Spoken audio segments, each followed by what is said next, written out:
Chapter 124. His Highness should be waking up soon. Let's go back. Yijioga estimated that 10 minutes had passed. Let's go. Just as Bai Songling led Yijioga out of the hall, they saw Dongfeng Ke and Uncle He walking towards them. You can really walk. Bai Songling exclaimed in surprise. Although she had heard Yijioga speak of it, she was still very shocked when she saw it for herself. Dongfeng Ke nodded slightly towards Bai Songling, but his eyes were fixed on Yijioga. His deep eyes carried undisguised gratitude. If the Empress knew that Your Highness had benefited from a disaster and recovered, she would definitely go crazy with anger. Yijioga laughed. That's right, noble consort, she has also recovered. This is truly a double blessing. Bai Songling nodded repeatedly.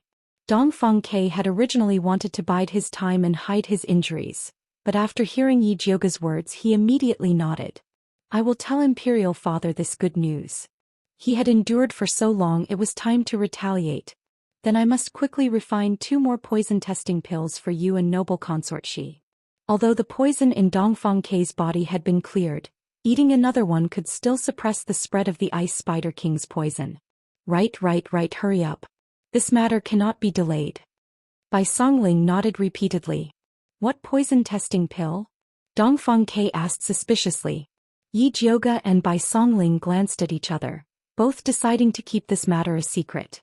As a result, Yijioga said, it's the kind of spiritual pill that I told noble consort Shi about last time that can help her detect poison. Alright, I still have things to do and will be leaving first. If you have anything else, come find me. Yijioga was afraid that Dongfeng Ke would pursue the matter further and quickly ran back to the courtyard to order 2 poisonous earth dragon parasites from Little Mute. Little Mute was extremely enthusiastic about this order and immediately had Yijioga bring him back to the previous manor to choose another batch of ordinary poisonous earth dragon parasites. The next morning he gave the 2 poisonous earth dragon parasites to Yijioga and obtained 2 spiritual beast pills. Yijioga stuffed the poisonous earth dragon parasites into the pills and had Bai Songling give them to Dongfeng Ke and noble consort Shi. In a single night, the news of Dongfeng Ke's recovery spread throughout Shangjing, and the imperial harem was no exception. Within the Fengyi Palace, the main hall was brightly lit. However, the eunuchs and palace maids were not present. Only a black-clothed and masked man was kneeling in the center of the main hall. The Empress sat on the phoenix throne with a frosty expression on her face. She stared coldly at her secret guard and asked, how did that bastard Dongfeng Ke suddenly walk? I'm still investigating, but I haven't found out who cured him yet, the dark guard quickly replied. Then continue to investigate, the queen said calmly. Actually, she was not very concerned about Dongfeng Ke's situation. So what if he could walk? The Snow Spider King's poison was not that easy to cure. She was more concerned about another question. You said that the bitch imperial consort She has recovered her appearance, and the emperor is going to the imperial temple to take her back to the palace? Yes, the emperor has scheduled to go to the imperial temple to offer incense in person tomorrow and bring imperial consort Shi back. The secret guard nodded. That bitch can actually recover her appearance. A ferocious expression flashed across the Empress' usually dignified face. Even the fine lines at the corner of her eyes appeared. She didn't kill imperial consort Shi back then because she wanted to see how long the emperor could pamper imperial consort Shi's disgusting rotten face. She didn't expect imperial consort Shi to be so decisive and leave the palace before her face rotted. From then on she avoided Xianwu Emperor. It had been 16 years. She thought that imperial consort Shi was hiding in the imperial temple to wait for death. She didn't expect that she would come back one day. Your Highness, what should we do now? The secret guard asked carefully. The emperor's matter was very well hidden. They didn't get the news in advance. It was too late to ruin it now. If she wants to return to the palace, then let her. I want to see how long she can be so arrogant. The Empress clenched her fists, her red nails digging deep into her flesh. She could defeat imperial consort Shi once, so she could defeat her a second time. Since that bitch wanted to come back to die, then she would fulfill her wish. But this time she definitely wouldn't let that bitch live. The secret guard didn't dare to reply and continued to quietly kneel in place, waiting for the Empress's next order. The Empress quickly regained her normal expression and asked the secret guard, is there still no news of Nurse Su? The secret guard shook his head. The Empress frowned. Ever since Nurse Su went out of the palace to kill Yi Jioge, there was no news of her. On the contrary, Yi Jioge recovered his appearance in the demon beast forest, returned home in style and even hooked up with the Gong family. The Empress suspected that the Gong family had secretly helped Yi Jioge get rid of Nurse Su, so she didn't dare to act rashly. When did Zhou Xian say he will enter the capital? The Empress asked again. Zhou Xian was Nurse Su's Xianxia. This revenge could only be taken by him to the Gong family. Anyway, she didn't want to intervene. Su Darren said he hasn't played enough yet. He still wants to wait a few more days. The secret guard hesitated for a moment before continuing. This subordinate saw Su Darren in Hepu County. He killed several more women. This subordinate burned the station to stop the letter sent to the Ministry of Justice. These brainless lunatics. The Empress hated those evil cultivators the most. They didn't know how to wipe their mouth after eating. Although the people they killed were all lowly people like ants, it would still be difficult to clean up the mess if the news spread. Nevertheless, no matter how angry she was, she still had to clean up the mess. Bring 2 more people to Hepu County and tell him about Nurse Su's death. Tell him to go to the capital immediately. The Empress ordered coldly. Yes. The secret guard nodded and immediately rushed to Hepu County after leaving the palace. It was late at night in Hepu County. In an uninhabited remote house, the trees in the yard were withered and emitting a moldy smell. Yu stood in the shadow against the wall. He tried his best to relax his body and let his spiritual power flow smoothly. During this period, he and Wan Xiang had been tracking down the evil cultivator and finally found where he stayed. Today they were going to set a trap to catch him. Because the evil cultivator was very sensitive to spiritual power, Wan Xiang was hiding 2 streets away. The strategy that he discussed with Wan Xiang was to try their best to keep the evil cultivator occupied and wait for him to come to support. Although the evil cultivator was slightly stronger than Nurse Su, ever since Yu cultivated the technique given by Yi Jioge, his hiding ability had greatly improved. Especially after refining the yin qi that was unique to evil cultivators, he could even become one with the shadows. He was confident that he would not be discovered in advance by the evil cultivator, who was an advanced spiritualist. Just as Yi was constantly adjusting his state, a green figure flipped over the wall of the house and quietly landed in the courtyard. Chapter 125. Yi squinted his eyes and saw a man in a cyan robe. He had a pale face and no beard. He looked like a scholar and he walked into the room with a black cloth bag. Without lighting up the lamp, the man poured the contents of the bag onto the bed. It was a 12-year-old girl. The little girl was chubby and her skin was fair and tender. She was wearing a pink jacket with a small golden lock on it. It was obvious that she was from a rich family. Humph, you stupid mortals. Do you think you can stop me from cultivating by posting the imperial list? That's ridiculous. The man sneered. His fair and gentle face became very distorted in the moonlight, and his eyes were glowing with a faint red light. He roughly tore the little girl's clothes apart and lowered his head to bite her neck. At this time, a cold light full of killing intent suddenly attacked him from behind. The man was shocked and instinctively mobilized his spiritual power to protect himself. Unfortunately, it was too late. The fierce attack pierced through his back before his protective spiritual light appeared and blood splashed out. The man suddenly turned around and waved his palm at the attacker, but he found that there was nothing behind him. A shadow assassin. The man's face darkened and his eyes were covered with a layer of red light. He searched the room carefully but found nothing. It was impossible. His ghost eyes were very sensitive to spiritual power. How could he not find this shadow assassin? He immediately turned around and grabbed the little girl. He sneered and said, "Get out of here or I'll kill this little girl." There was still no movement in the empty room. The man reached out his hand and grabbed the little girl's slender neck. His eyes were fixed on the corner of the room, so he didn't notice that the shadow of the little girl was changing. Yi hid in the shadow of the little girl and secretly controlled the little girl's body. When the man was not paying attention, he once again used the skill he had learned after advancing to the next level to attack the man's chest. Puppet kill. The man focused all his attention on the outside, and he didn't expect that the hostage could attack him. When his chest was pierced by the strange shadow again, the man was shocked. He was seriously injured twice in a row and he was scared out of his wits.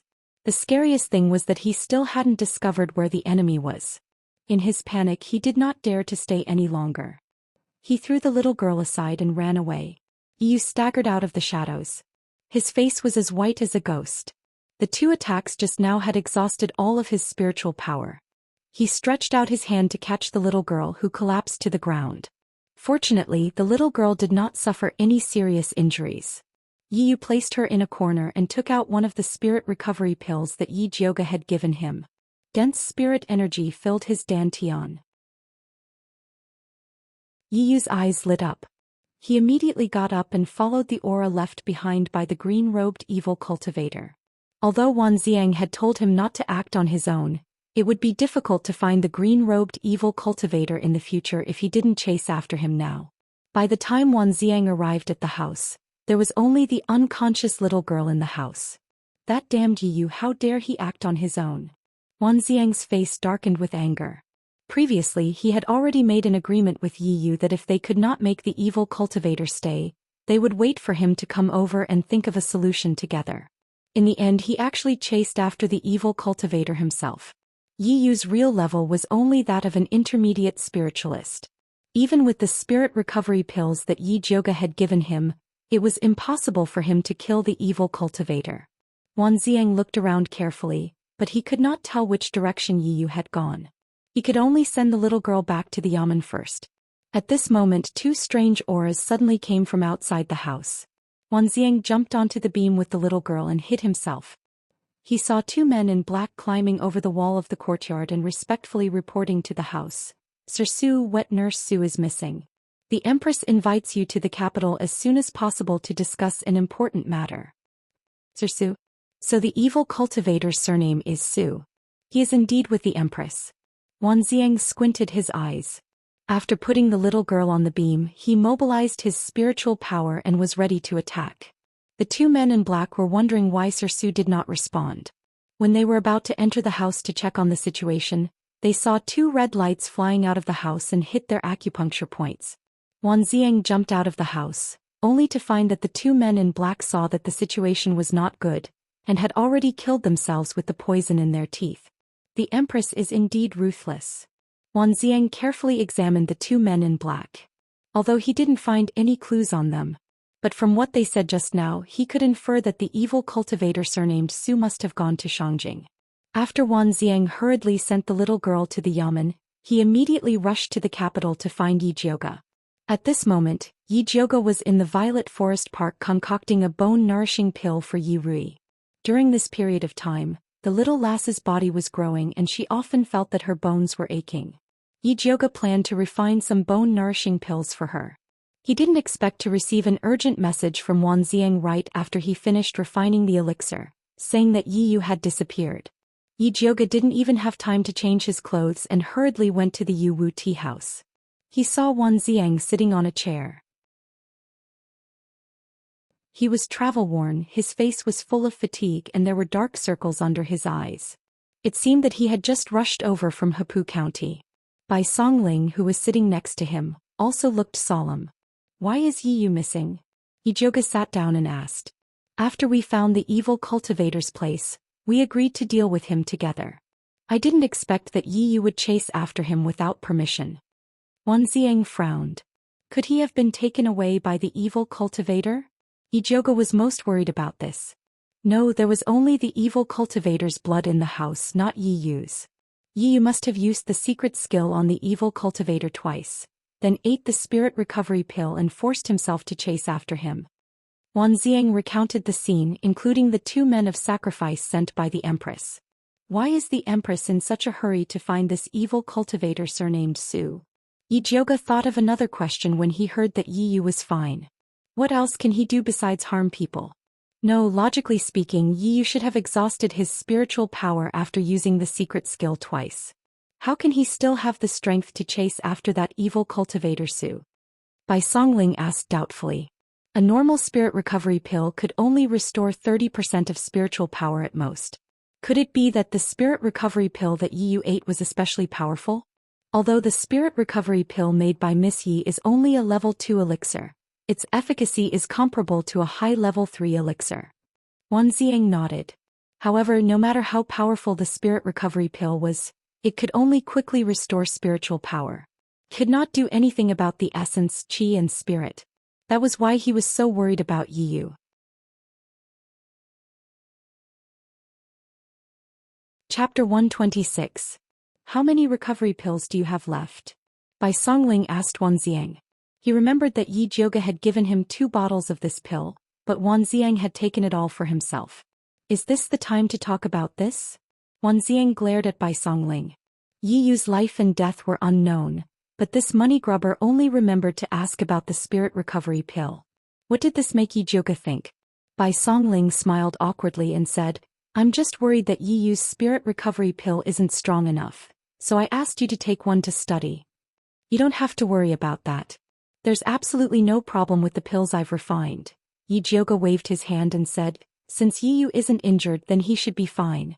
I'll use the secret signal to contact him later. She was very confident in Yiyu's ability to protect himself. That's good. In addition to worrying about Yiyu's safety, Wanxiang was also worried that Yi Jioge would blame him. After all, he was the one who borrowed Yiyu. He felt very guilty for not being able to return him to Yi Jioge in one piece. If there's nothing else, I'll be heading back first. Yi Jioge spoke straightforwardly, but he was still very worried about Yiyu. We're done here. You can go back. If you find Yiyu, let us know. Although Bai Songling still had a lot of questions to ask Yi Jioge, she didn't dare to waste her time when she saw her anxious look. After Yi Jioge left the Misty Rain tea house, he returned to the Purple Forest Park and changed into his nocturnal clothes. Then he went out to look for Yiyu. According to Wanxiang, the evil cultivator with the surname Su should have escaped back to Shangjing and was likely to find the Empress. Yi Jioge searched around the palace but did not find the Yi family's secret signal. Finally, he found a clue at the city gate. Following the signal that Yiyu left behind, she finally arrived near the entrance of the Su family mansion. Why did Yiyu come here? Was he chasing after the evil cultivator with the surname Su, or did he come to find Su Junqing? Yi Jioge looked up and saw red lanterns hanging in the Su family mansion. The bright candlelight illuminated the entrance very brightly. Although it was already dark, there were still many carriages parked in front of the gate. They were all here to visit Old Master Su. Although Old Master Su fell into a coma after coming out of seclusion, his spirit master cultivation was still there. Those who wanted to suck up to the Su clan still came in an endless stream. There were people who gave him elixirs, folk prescriptions and wandering doctors. In short, there was everything. She hadn't visited him since he fainted for so long. Yi Jioge turned invisible and nimbly jumped over the wall to enter the Su family's residence. She glanced around and found that the small building in the middle was the brightest. There were many servants going in and out. It should be the residence of an important person, so she quietly walked towards it. Yi Jioge's guess was right. This was Old Master Su's residence. At this moment, Old Master Su was lying on the bed with his eyes closed. His complexion looked good and he looked like he was in deep sleep. The members of the Su family surrounded great-grandfather Su's bed and served him personally, showing their filial piety. Su Junqing was also at the side and his handsome face was full of worry. Yi shi shi yu tian. Xing for him. Yi qiu for Yi. Su yi, shao yi song su su to you. Why? Do you feel sorry for him? Zishang asked. Why would I feel sorry for him? Yi Jioge wanted the old man to die. Then why are you asking? Zishang didn't understand. Yi Jioge didn't appreciate his help. I'm worried that you'll be exposed. Yi Jioge rolled her eyes. Although Zishang's demonic technique was well hidden, it was hard to guarantee that no one would notice. You should worry about yourself. Zishang's voice was cold. This idiot was questioning his ability. She didn't know what was good for her. What do you mean? Yi Jioge wanted to ask but Zishang ignored her. A fat middle-aged man said to Su Junqing, Junqing, your grandfather has been unconscious for so long. Even the doctors in the palace can't tell. What should we do? This man was Su Junqing's father, Su Yongming. Although he was the eldest son of the Su family, his aptitude wasn't outstanding. He was also very mediocre. If he didn't have a capable son like Su Junqing, he would have been suppressed by his siblings. Father, don't worry. The doctors have already seen him. They said that grandfather's fine. He will wake up after a while. Su Junqing still had the appearance of a modest young master. I hope so. Su Yongming wrinkled his face. He looked even older than old Master Su, who was lying on the bed. He looked like a good-for-nothing. Su Junqing's eyes flashed with disgust and disdain, but he quickly lowered his eyes. He used the excuse that he had to entertain guests and left the courtyard. He walked to a place where there was no one. His refined and handsome face immediately became very ugly. He punched the rock on the rockery and shattered it. Ever since grandfather fainted, the Su family was in a mess. That useless father only knew how to sigh. Don't look at the Su family's beautiful appearance. In fact, it was already very dangerous. The people outside used the excuse of visiting to find out about old Master Su's condition. If the Su family showed the slightest weakness, they would immediately rush up and bite the Su family into pieces. Although he told the outside world that his grandfather had advanced too quickly and was in a deep sleep, Dongfang Ke was secretly manipulating the public opinion. He said that the Su family coveted Yun Tianwei's wealth and wanted to kill Yi Jioge. That was why they provoked Yun Tianwei's friends to attack his grandfather. Now many people were secretly saying that the Su family deserved it and were waiting to see them become a joke. Su Junqing thought of those cold words and his chest started to heave up and down. But he quickly calmed himself down. There was no use thinking about it now. He had to quickly become stronger to the point where no one would dare to offend his Su family. Su Junqing thought of this and hurriedly arrived at a remote house in the Su family. Yi Jioge secretly followed behind him. She jumped onto the roof and lifted the tiles to look down. She discovered that it was a very simple house. After Su Junqing entered the house, he lifted up a lotus painting on the wall and pressed down on a brick behind it. The wall flipped backwards, revealing a dark room. A faint light was revealed, causing Su Junqing's shadow to grow. Yi Jioge squinted her eyes. She discovered that Su Junqing's shadow was a little strange.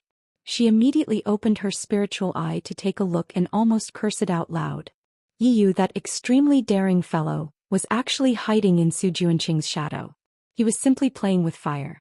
Su Junqing did not expect that there would be someone hiding in his shadow. As long as he looked carefully, he would immediately discover it.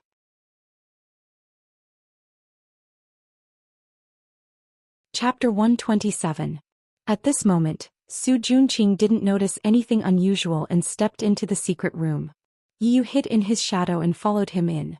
Yi Jioge looked at the closed secret door and her heart jumped to her throat. That evil practitioner was probably in the secret room. If Su Junqing talked to him about the process of getting injured, he might guess Yi Yu's special ability and Yi Yu would be in danger. But if she barged in now, she might miss some secret. She swayed left and right and couldn't decide what to do. Forget it, she would give Yi Yu the time it takes for a joss stick to burn. That was also the longest time Yi Yu could stay invisible. If Yi Yu didn't come out by then, she would think of a way to barge in and save him. But it wasn't wise to fight Su Junqing head-on now. She had to use some tricks. Yi Jioge sneaked into old Master Su's courtyard to make some arrangements before returning to that room. The 30 minutes was getting closer and closer. Yi Jioge was considering whether to go in and save him now when the door of the secret room opened. Su Junqing walked out with a faint smell of blood. Yi Yu was still in his shadow, but it didn't look good. Yi Jioge could feel that Yi Yu's invisibility ability was about to disappear and he was in danger of being discovered at any time. Su Junqing seemed to have noticed something and his footsteps started to slow down. Although there was no expression on his face, his eyes showed that he was in a state of alertness. At this moment, there was a sudden commotion in the Su family. Fire, fire. Following that, a pillar of fire shot into the sky from old Master Su's residence. It looked especially terrifying. Su Junqing's expression changed and immediately rushed towards old Master Su's residence, fearing that the last life-saving charm of the Su family would be harmed. Yi Yu took the opportunity to escape from his shadow. Let's go. Yi Jioge jumped down from the house and rushed out of the Su family as fast as she could while holding Yi Yu's hand. Su Junqing rushed to old Master Su's courtyard. He found that the flame was just a bluff. It was just a corner ignited by kerosene and had been extinguished by the servants. He secretly cursed and immediately returned to that remote house.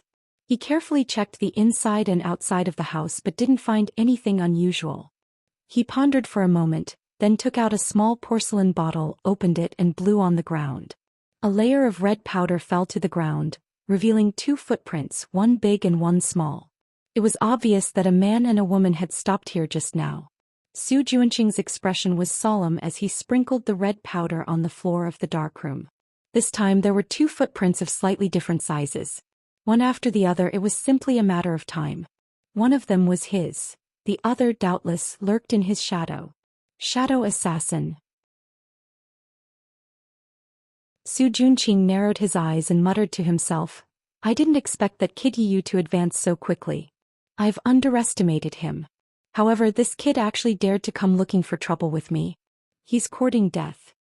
Yu had already seen the scene in the secret room, so he had to kill him to silence him. Also, the woman who took him away must be his accomplice.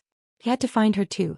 After Yi Jioge brought Yu away from the Su family, he originally wanted to bring him back to Purple Forest Park, but Yu refused. Eldest miss, it's not convenient to go to your place. Let's go to my place. Yu bought a small courtyard on the North Street and only he lived there. It was indeed more convenient than the Yi residence. Yi Jioge and Yu returned to his courtyard. You're going to die. You actually dared to sneak into the Su family. What if Su Juanqing found out? Yi Jioge fiercely scolded.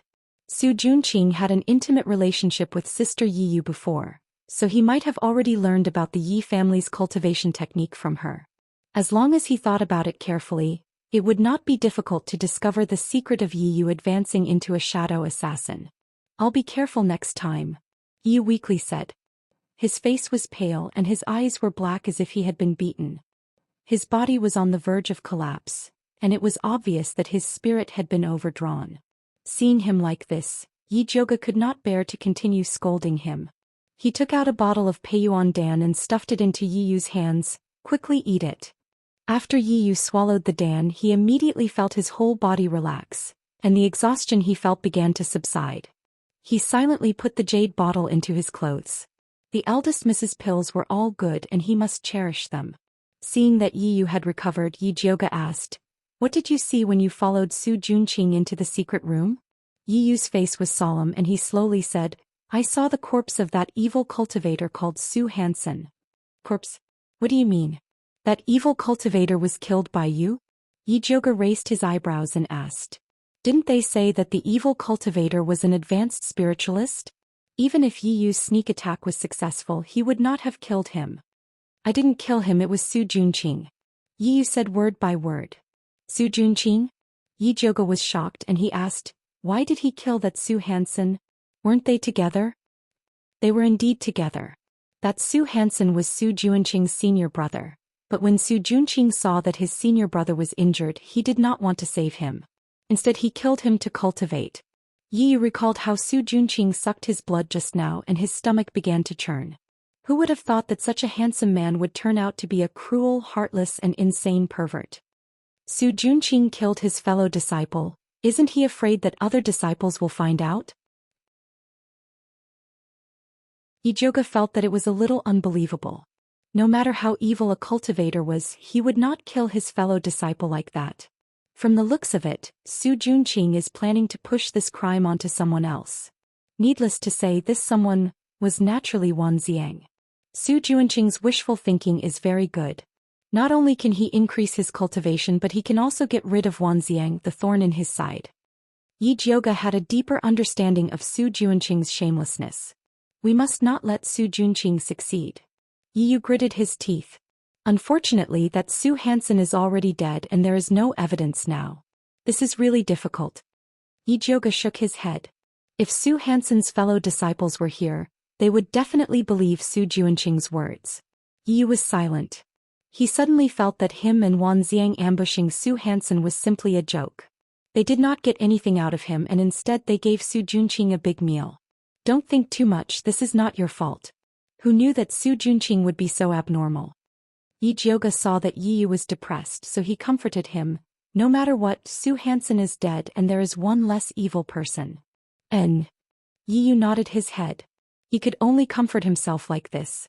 Compared to Su Juanqing, who did things in secret, Su Xian, who had no taboo, was more lethal and indeed could not be left alive.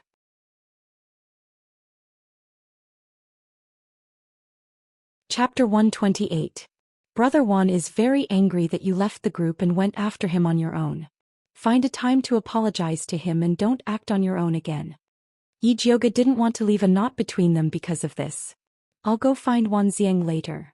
Yi Yu also knew that it was wrong of him to act on his own. Putting himself in Wan Xiang's shoes, if Wan Xiang went after him without saying a word, he would be worried too. Also, stay away from Su Junqing during this period of time. You can't get close to him, understand? Yi Jioga warned him seriously. After Su Junqing killed his senior brother, his cultivation would definitely increase greatly. It would be dangerous for Yi Yu to follow him. Yi Yu lowered his long eyelashes and didn't say anything. The clue to find his sister was still on that pervert Su Junqing. It was impossible for him to stay away from Su Junqing. Seeing Yi Yu like this, Yi Jioga didn't ask anymore. Instead, she brought up another matter. Right, where is your Yi clan's treasure map? Although she had made a deal with Yi Yu to get the treasure map after helping him eliminate the Su clan. But judging from the current situation, the Su clan, the Empress, and the evil cultivators behind them were all here for the treasure map. It wouldn't be suitable for Yi Yu to keep it. Anyway, she would definitely deal with the Su clan, so it was reasonable for her to get paid in advance. It's on me. Yi Yu pulled out a red rope from his neck without hesitation. There was a black cloth bag hanging from it. He knew that he couldn't keep this treasure map. Rather than the Su clan and the crown prince taking it away, it was better to give it to Yi Jioga. Even if Yi Jioga couldn't help him eliminate the Su clan, she was worthy of this treasure map based on the help she had given him. Yi Jioga took the red rope and opened the bag. There was a key made of bronze inside. There were some exquisite carvings on the key. It looked like an ornament. Yi Jioga held the key and twisted it left and right. With a click, it was split into two. The head of the key was connected to a thin blade that shone with a cold light. The bottom was hollow, and there was a ball of silk that was as thin as a cicada's wing. Yi Jioga took out the silk and looked at it. There were mountains and rivers on it. It was obviously a map. At this time, Zishang said faintly, "It's fake." How could it be fake? No matter how Yi Jioga looked at it, he felt that Yi Yu's treasure map was exactly the same as the crown prince's in terms of material, ink, and other aspects. Do you think that I am lying to you? Zishang's voice was somewhat cold. You wouldn't lie to me, Yi Jioga immediately said. However, she did not think that Yi Yu would lie to her. It was very likely that Yi Yu did not know that this treasure map was fake. Yi Jioga thought as he looked up at Yi Yu. This treasure map is fake, Yi Yu said in a low voice. Why did you give me a fake map? Yi Jioga put the fake map back into the key and threw it to Yi Yu. Eldest miss, please don't be angry. Yi Yu picked up the copper key and said in a low voice. The fake map inside this key is a smokescreen used by the Yi family to deceive outsiders. The real map is actually in my flesh. If it's dangerous to take it out, then forget it. Yi Jioga felt uncomfortable when he heard the word flesh. To her, the assassin Yi Yu was much more important than the treasure map. It's not dangerous. Yi Yu smiled and twisted the key again. Then he used the thin sharp blade on the head of the key to cut the inside of his arm. Then he picked out a long strip of beeswax from his flesh and handed it to Yi Jioga. Yi Jioga did not take it. Instead, he lowered his head to look at Yi Yu's wound. It's just a small wound. It's not a big deal. Yi Jioga's cutting speed was very fast and precise, so there was not much blood. Only then did Yi Jioga accept the beeswax. After crushing it, he took out the silk inside. This time, Zishang did not say anything. It seemed that this was the real deal. In fact, this map was very similar to the fake one from before. The only difference was that the silk used was not the same. The fake map was slightly darker in color, but it was hard to tell if they were not placed side by side. Actually, our Yi family has a total of 2 copies of the treasure map. One is with me and the other is with my sister. Only by using the cold copper plate on this key can we pick out the beeswax. Using any other method will cause the beeswax to dissolve and destroy the treasure map, Yi Yu said. This was what his father told him on the night of the family's extermination. Before this, the two of them did not know that the family's treasure map was hidden in their flesh. If Su Junqing knew that the treasure map he yearned for was with Yi Yunji, I wonder if he would regret sending her away. Yi Jioga could not help but reveal a sarcastic smile.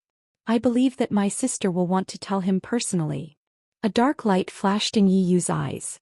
Don't worry, your sister will definitely have the chance. Yi Jioge patted Yi Yu's shoulder and put away the map. Yi Yu nodded. He put the fake map back into the bronze key and prepared to hang it around his neck. At this time Yi Jioge suddenly reached out and took the fake map. He said, "Wait a minute, I have a good idea." "What good idea?" Yu asked. "Later, bring this fake map to Wanxiang and tell him that it was taken from the heretic cultivator Zhou Xian. Then have him offer it to the emperor." Yi Jioge moved closer to Yi Yu's ear and instructed. Yi Yu's eyes immediately lit up when he heard Yi Jioge's words. Using Xianwu Emperor to deal with the heretic cultivator was a good idea. Remember what I said. Stay away from Su Junqing so that you don't alert the enemy. Yi Jioge warned Yi Yu again. "I know." Yi Yu nodded. "It's good that you know. It's getting late. I'll go back first. You rest well before you go find Wanxiang," Yi Jioge said as he stood up. "Eldest miss, be careful on the road." Yi Yu wanted to send Yi Jioge back but was refused. "I have hands and feet. I don't need you to send me back. You just need to rest well." After that he left at an extremely fast speed. Yi Yu returned to his room but did not sleep immediately. Instead he sat at the table and pondered.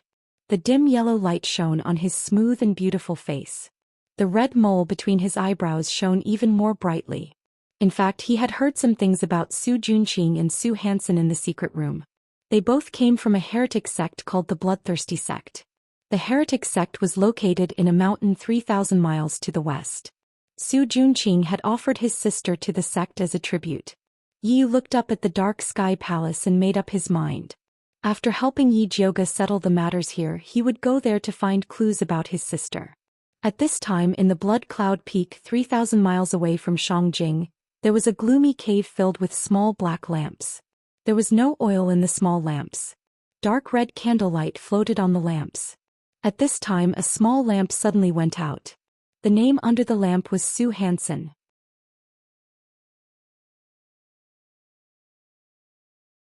Chapter 129.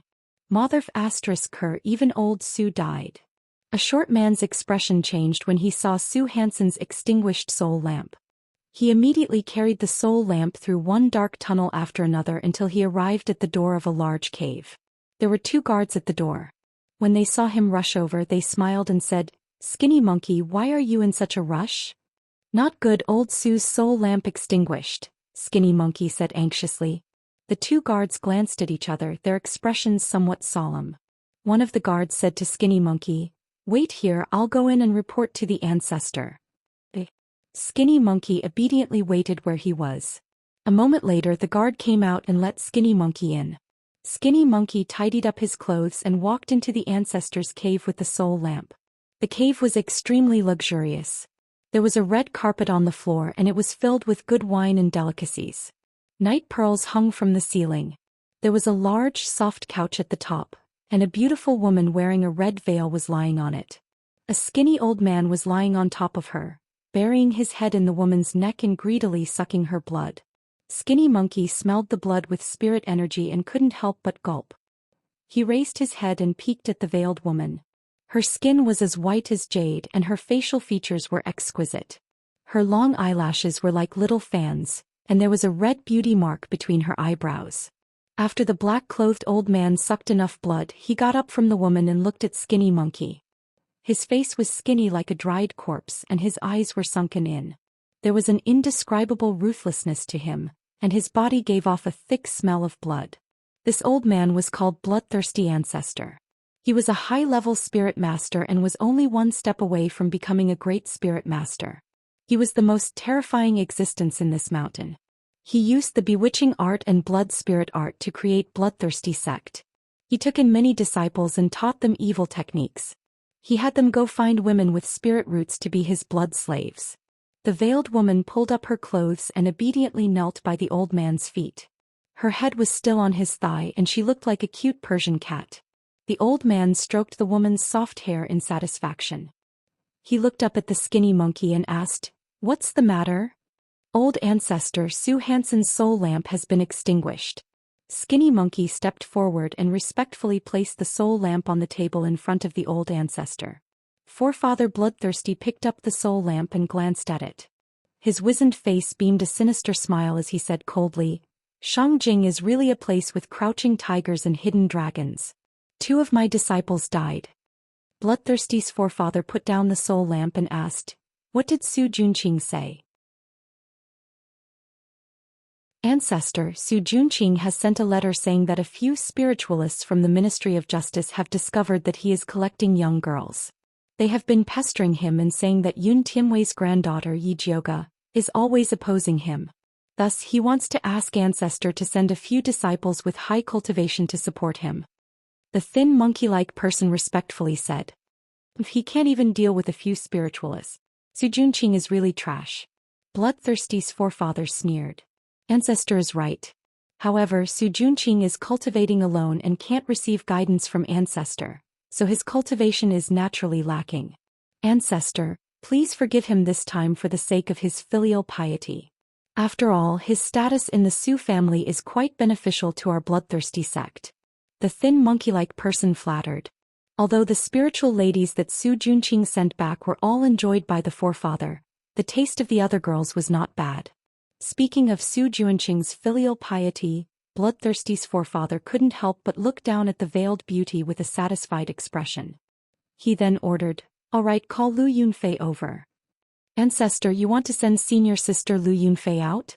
The thin monkey-like person was shocked. Although that woman's cultivation was the same as his, an advanced spiritualist, she was not someone to be trifled with.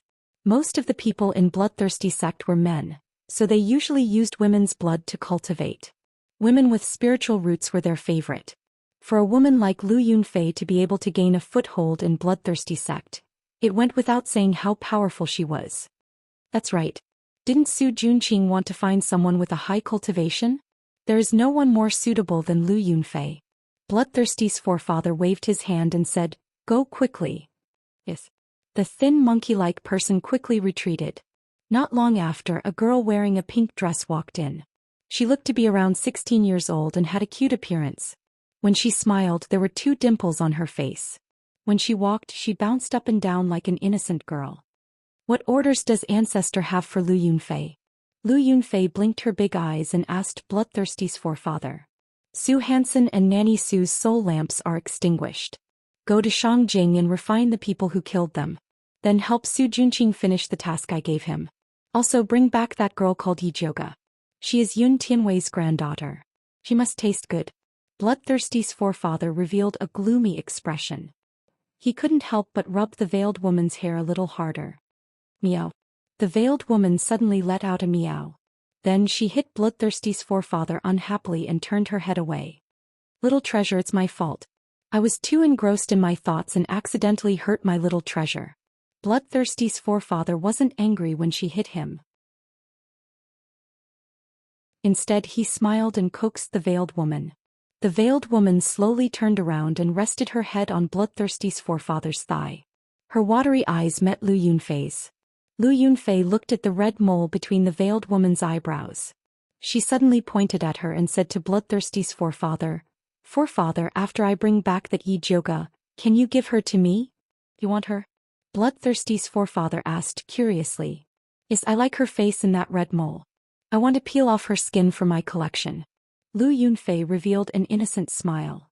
"You just like to collect the skin of beauties." Bloodthirsty's forefather smiled lovingly. Then he nodded and said, "When you finish your mission and come back, I should have sucked dry her spirit blood. Then you can have her." "No, if you suck dry her spirit blood, she'll become trash. Why would I need to peel her skin?" Lu Yunfei pouted and moved her feet. She looked like she didn't want to wear anything. "I won't suck anymore. You can have it all." Bloodthirsty's forefather was very lenient to his capable subordinates. Then it's settled. Lu Yunfei bowed slightly and winked at the veiled beauty. She smiled and said, "Be good and wait for me to come back." The veiled woman didn't react from beginning to end. It was as if she didn't understand what they were saying. Her misty eyes didn't have any light at all. Lu Yunfei didn't care.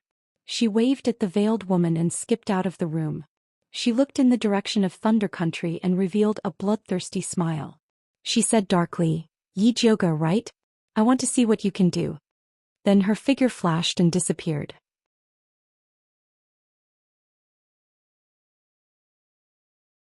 Chapter 130. Yijioga didn't know that a perverted woman was thinking about him. By the time she returned to Purple Forest Park, it was already dawn. She slept until noon.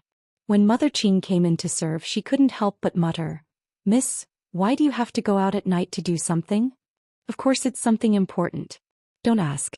Yijioga doesn't want to bring outside matters into Purple Forest Garden. Mother Qing only needs to help her manage the courtyard. Alright. Mother Qing saw that eldest young miss didn't want to talk about it, so she changed the topic and said, "Eldest young miss, Yudi and Hua Dai's aptitude is pretty good. This old servant intends to let them officially cultivate. What grade of bone-opening medicine do you think is better?" Bone-opening medicine was the first step of cultivation. A good bone-opening medicine could stabilize a cultivator's meridians, and in the future cultivation would be twice the result with half the effort. However, good bone-opening medicines were not cheap.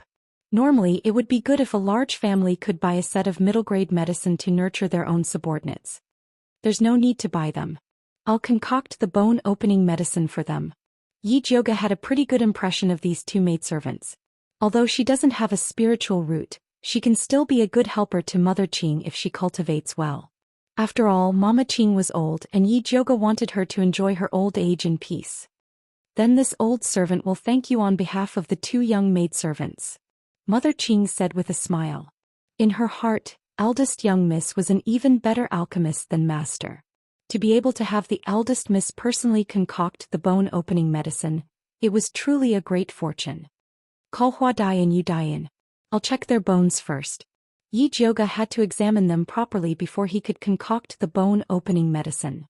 "Yes, this old servant will go and call them in." Mother Qing happily went out and called Hua Dai and Yu Dai in.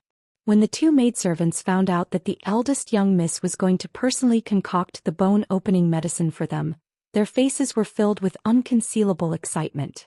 Yijioga helped them to check and he knew what was going on. In fact, the materials needed for the bone-opening medicine were very simple. They were all medicinal herbs used to temper the muscles and bones. The difference was in the dosage and the combination of certain medicinal herbs. For example, Hua Dai had a small frame but a lot of muscles. The amount of atractylodes macrocephala needed was relatively small, and some peony skin was also needed to increase bone density. The jade butterfly was the exact opposite of the flower butterfly. It had a large frame and less muscles. He needed to increase the dosage of atractylodes macrocephala and add some green bamboo leaves to strengthen his muscles. At this moment, Yijioga still didn't know that the bone-opening medicine he made for Yu Dai and Hua Dai almost killed them. With an idea in her mind, she quickly wrote 2 prescriptions for Mother Qing and asked her to pick up the medicine. Mother Qing happily put away the prescription. She planned to go get the medicine later and find a good day to open Hua Dai and Yu Dai's bones. Yijioga was still thinking about what he had discussed with Yiyu last night, so he quietly went to Yiyu's courtyard. However, he found that Yiyu was not there. Instead, Wan Xiang and Bai Songling were there. "Are you here for Yiyu, young mistress?" Bai Songling asked. "Yeah, where did he go?" Yijioga asked curiously. "I don't know. We're waiting for him too." Bai Songling rolled his eyes and asked Yijioga with a smile, "Did you know that Yiyu brought a treasure map to us last night?" "I know, I was the one who asked him to take it." Yijioga also smiled and said, "A treasure is a crime. Yiyu and I are not people who do great things. It's best to give this treasure map to the emperor." Bai Songling didn't believe Yijioga's nonsense. If she was not a person who did great things, who else could do great things? Wan Xiang said seriously, "I have already handed the treasure map that I seized from the evil cultivator Su Hansen to the emperor. The emperor should be very excited." Yijioga said clearly. The crown prince kept the treasure map in the dragon and phoenix jade pendant. It meant that he and the empress had been hiding this matter from the emperor. Now that she exposed the matter, she believed that the crown prince and the empress must be very nervous. Yes, the emperor has ordered the Ministry of Justice to thoroughly investigate the case of the evil cultivator harming people. There will be a big reward for catching the evil cultivator. Previously, the people of the Ministry of Justice didn't support Wan Xiang to investigate the evil cultivator. They felt that it was a waste of energy. Now that the emperor had issued an imperial edict, the people of the Ministry of Justice were eager to make a contribution in front of the emperor. With a big reward, Su Junqing will definitely not dare to be arrogant this time. Yi Jiuge was happy when she thought that Su Junqing was going to be in trouble. Now that Emperor Xian had personally given the order, as long as they found evidence that Su Junqing cultivated evil arts, they would destroy his reputation. Leave Su Junqing's matter to us. The Alchemy Conference is going to be held in the Medicine Refinery Valley. What do you plan to do? Bai Songling asked. Nothing. Yi Jiuge had never been interested in the competition. She preferred to quietly do research and concoct pills. I heard that the winner of this competition will be rewarded with an alchemy furnace from the weapon refining sect. It's worth 30,000 gold coins. Bai Songling felt that it was a pity that Yi Jiuge didn't participate. In order to attract more alchemists, Emperor Xianwu had always wanted to raise the standards of the Thunder Country's alchemy competition. Therefore he put in a lot of effort this time. 30,000 gold coins? Yi Jiuge's eyes lit up and said without hesitation.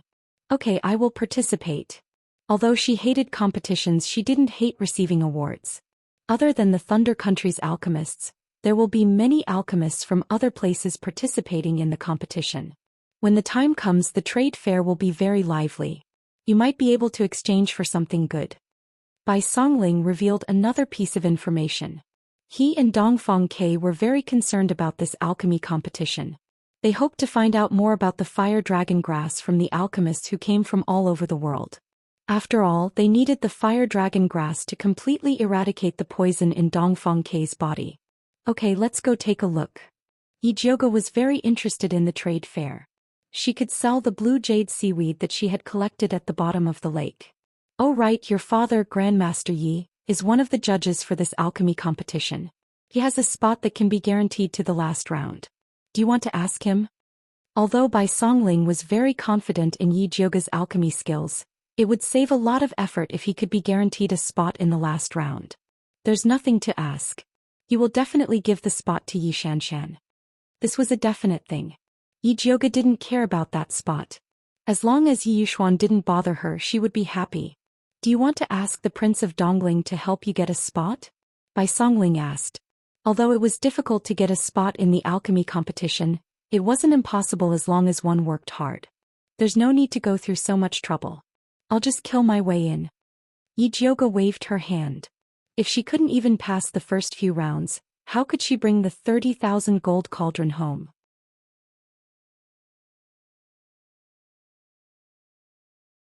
Chapter 131.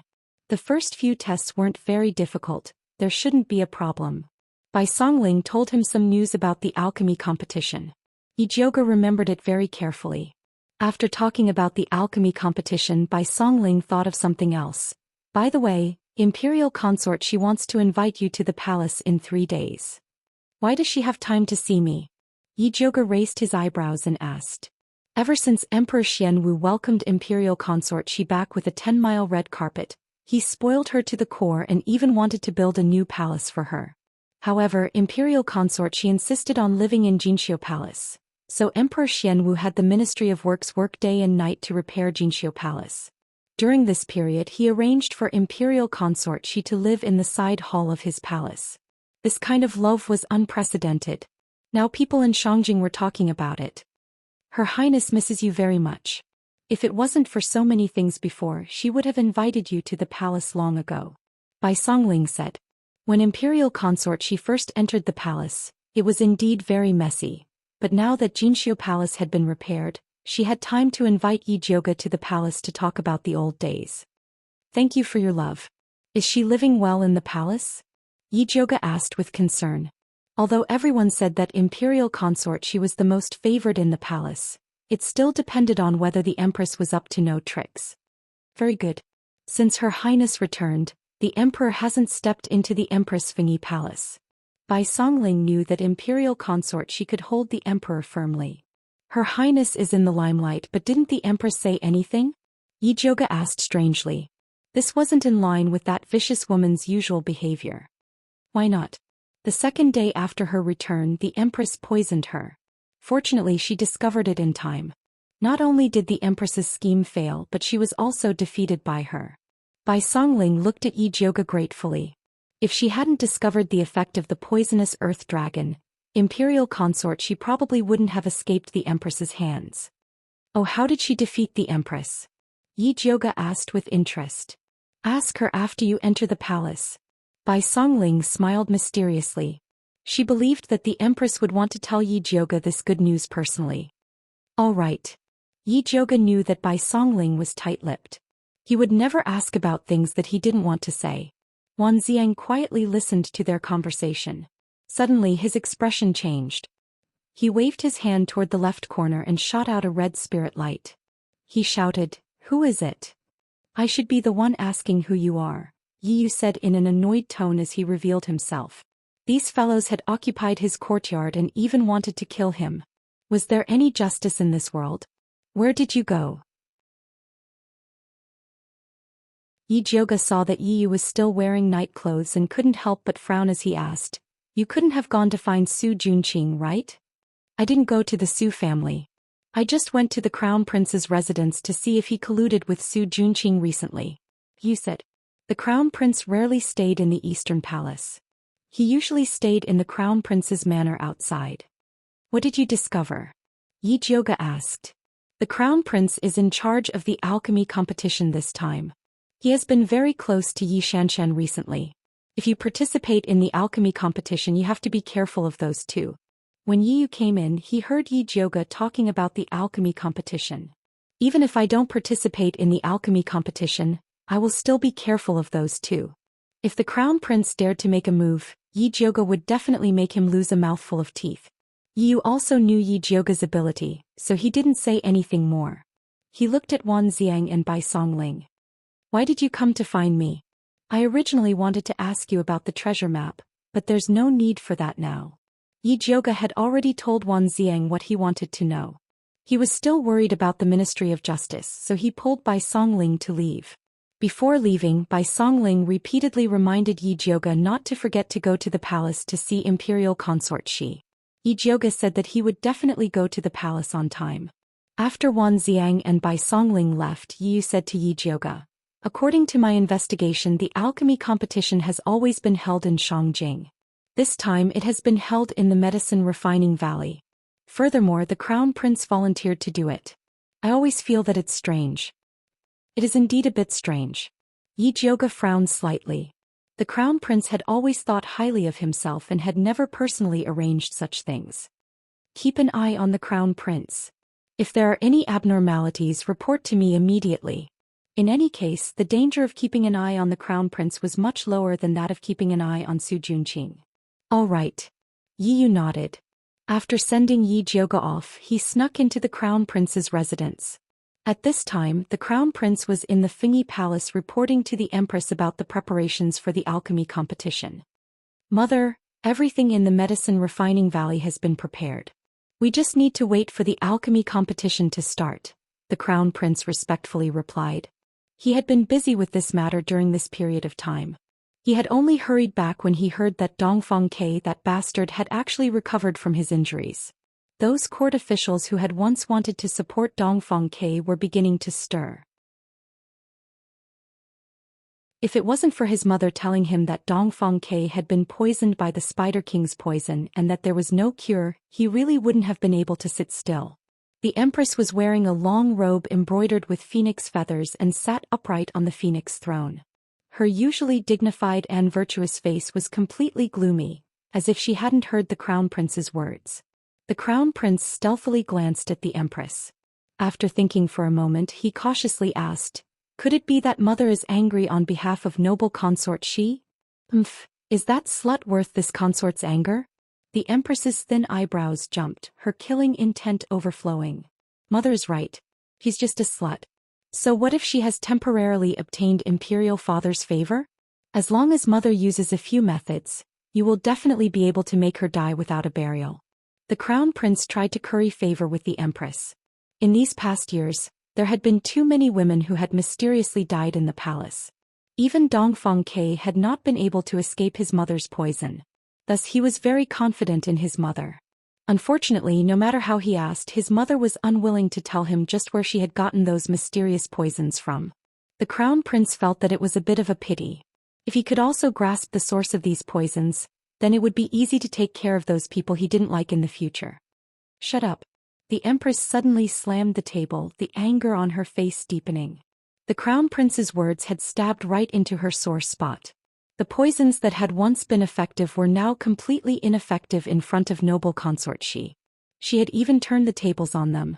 The Empress could only hope that Zhou Xian could bring her something new.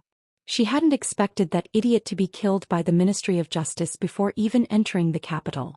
He had even exposed his identity as an evil cultivator, and even the treasure map was known to the Emperor. Mother, please calm your anger. I was wrong. Although the Crown Prince didn't know what he had said wrong, it was always right to quickly admit his mistake. The Empress's chest heaved slightly, but she quickly restrained her anger. She looked down at the Crown Prince and said, "Bring Su Junqing into the palace tomorrow. This consort has something to ask him." She could only rely on Su Junqing to contact the bloodthirsty sect.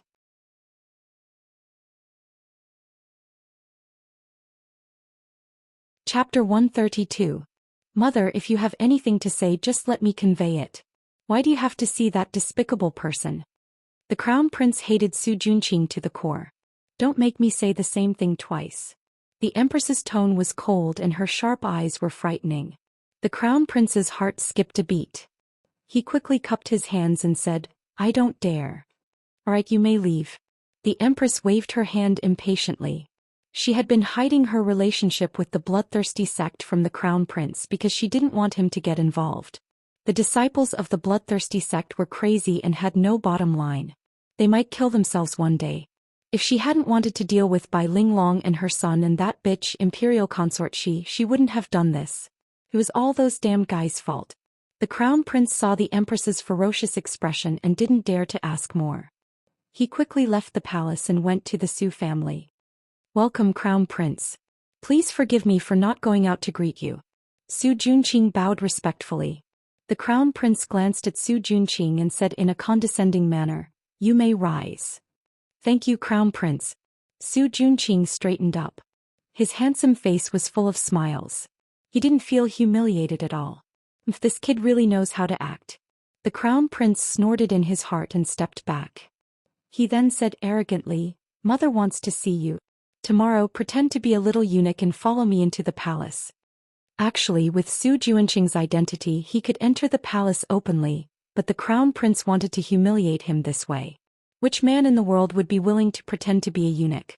Su Junqing's eyes flashed coldly, but he quickly concealed it. He continued to ask respectfully, "May I ask why the Empress summoned me into the palace?" "Enter the palace when I tell you to. Why do you ask so many questions?" The Crown Prince narrowed his eyes. His sharp gaze was quite similar to the Empress's. "I overstepped my bounds. Please forgive me, Crown Prince." Su Junqing quickly bowed and apologized. "Okay, you prepare well. The Imperial Palace will send someone to pick you up tomorrow."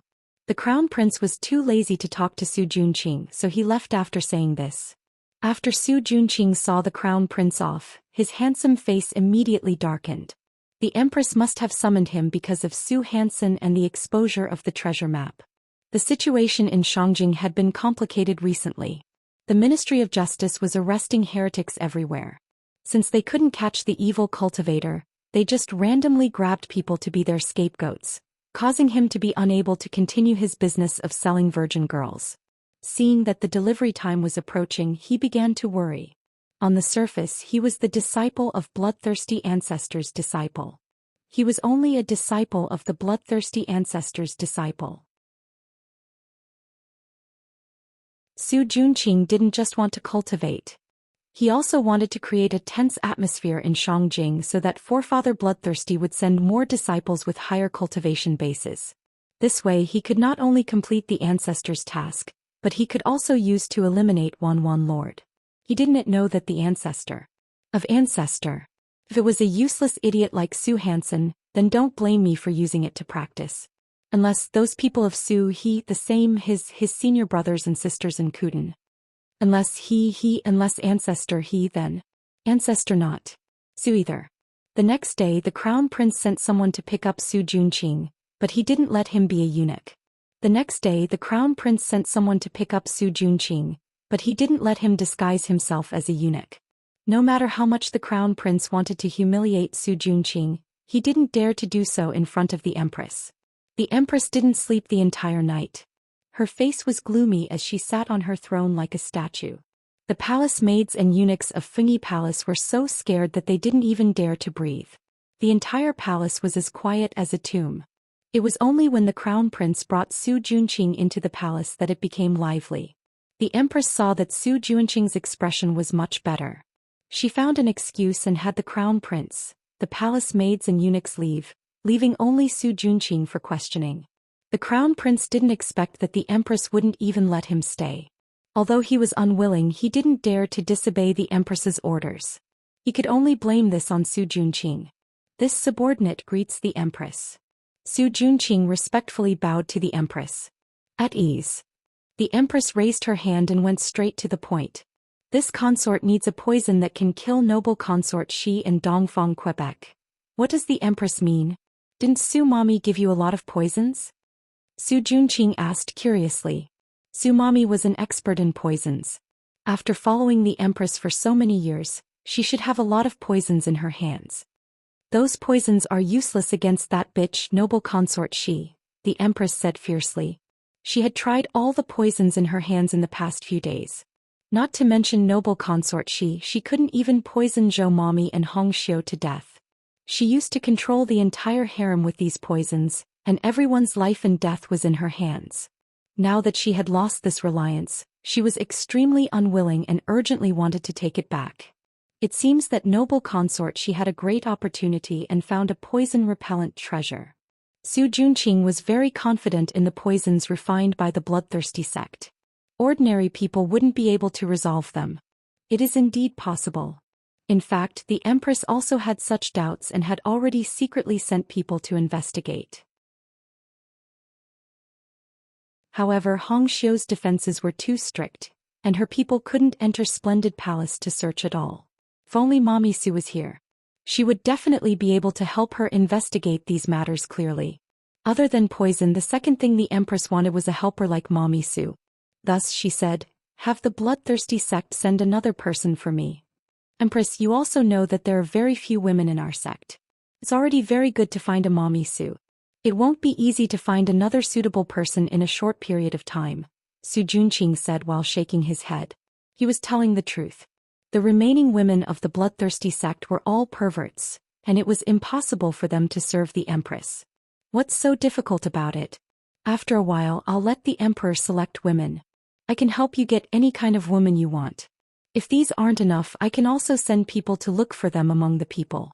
Now that you're being watched so closely by the Emperor, I'm afraid it won't be easy for you to do anything. With my help, I guarantee that you'll get half the result with twice the effort," the Empress said hurriedly. Previously, the people of the bloodthirsty sect also wanted her to help collect girls, but she only agreed to escort them and refused to do it herself. However, she couldn't care so much now.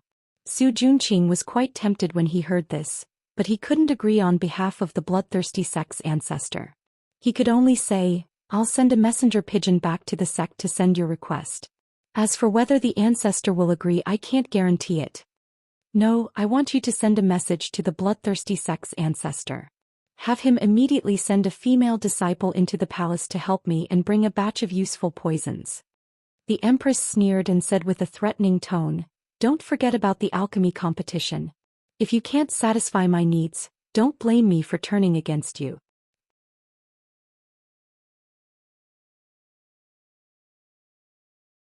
Chapter 133. Is the Empress threatening our bloodthirsty sect? Su Junqing's face darkened and his aura became sharp. "You were the ones who violated the agreement first." The Empress didn't back down. "Back then your bloodthirsty sect promised me this land. Now that it's going to fall into Dongfang K's hands, you still have the face to say this? Let me tell you, if you can't satisfy my demands, I'll announce what you've done to the world. I'd like to see how your Su family can survive in Thunder Country." The Empress's face was ferocious and her eyes were filled with madness. "Empress, please calm down." Su Junqing cupped his hands and hid the killing intent in his eyes. "Go back and think about whether bloodthirsty sect or Su family is more important." The Empress called in a palace maid and eunuch. After Su Junqing left the palace with an old eunuch, he slowly relaxed his clenched fists. The Empress had gone crazy. She didn't consider how dangerous it would be for noble consort Shi to act now and Dongfeng Ke to drag the Su family down. It seemed like she couldn't keep this chess piece anymore.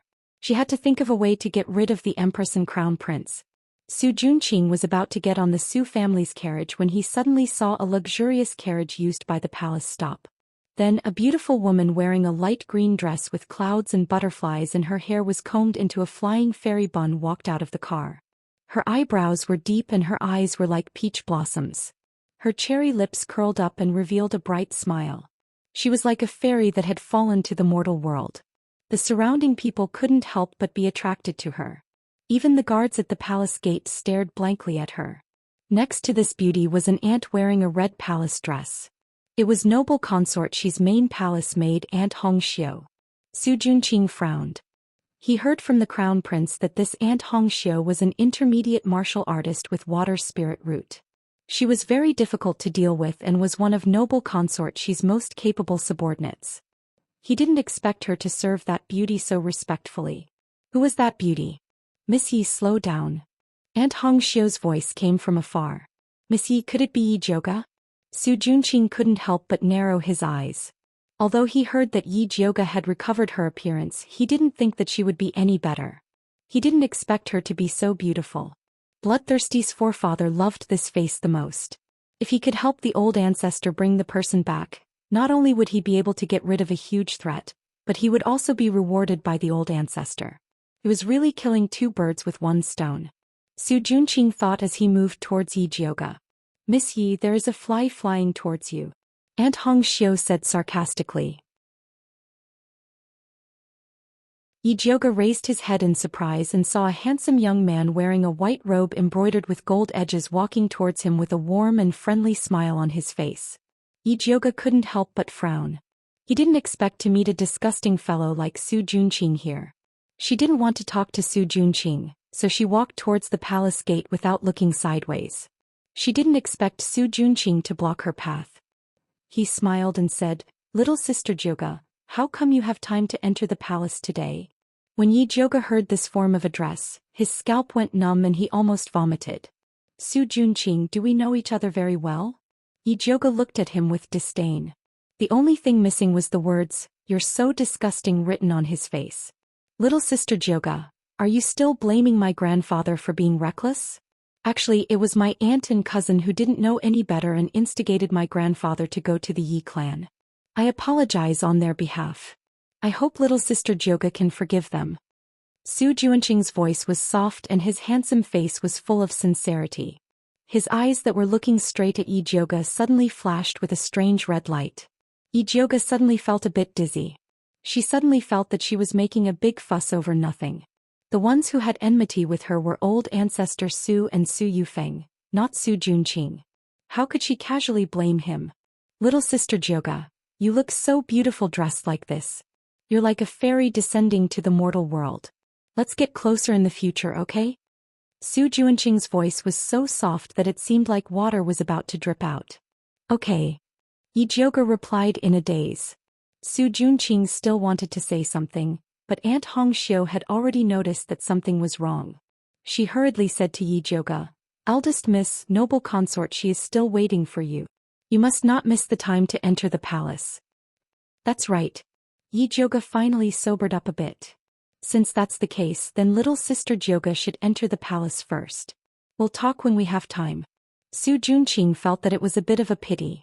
If they met somewhere else, he could spend more time consolidating the effects of the bewitching technique.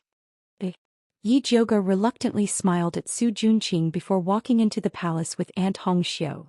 "Eldest miss, when did you become so good with young Master Su?"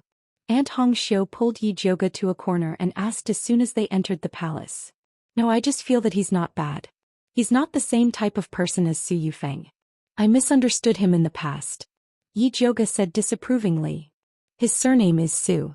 How could he not be the same type of person as Su Yufeng? Didn't you hate him before? Why did you suddenly change?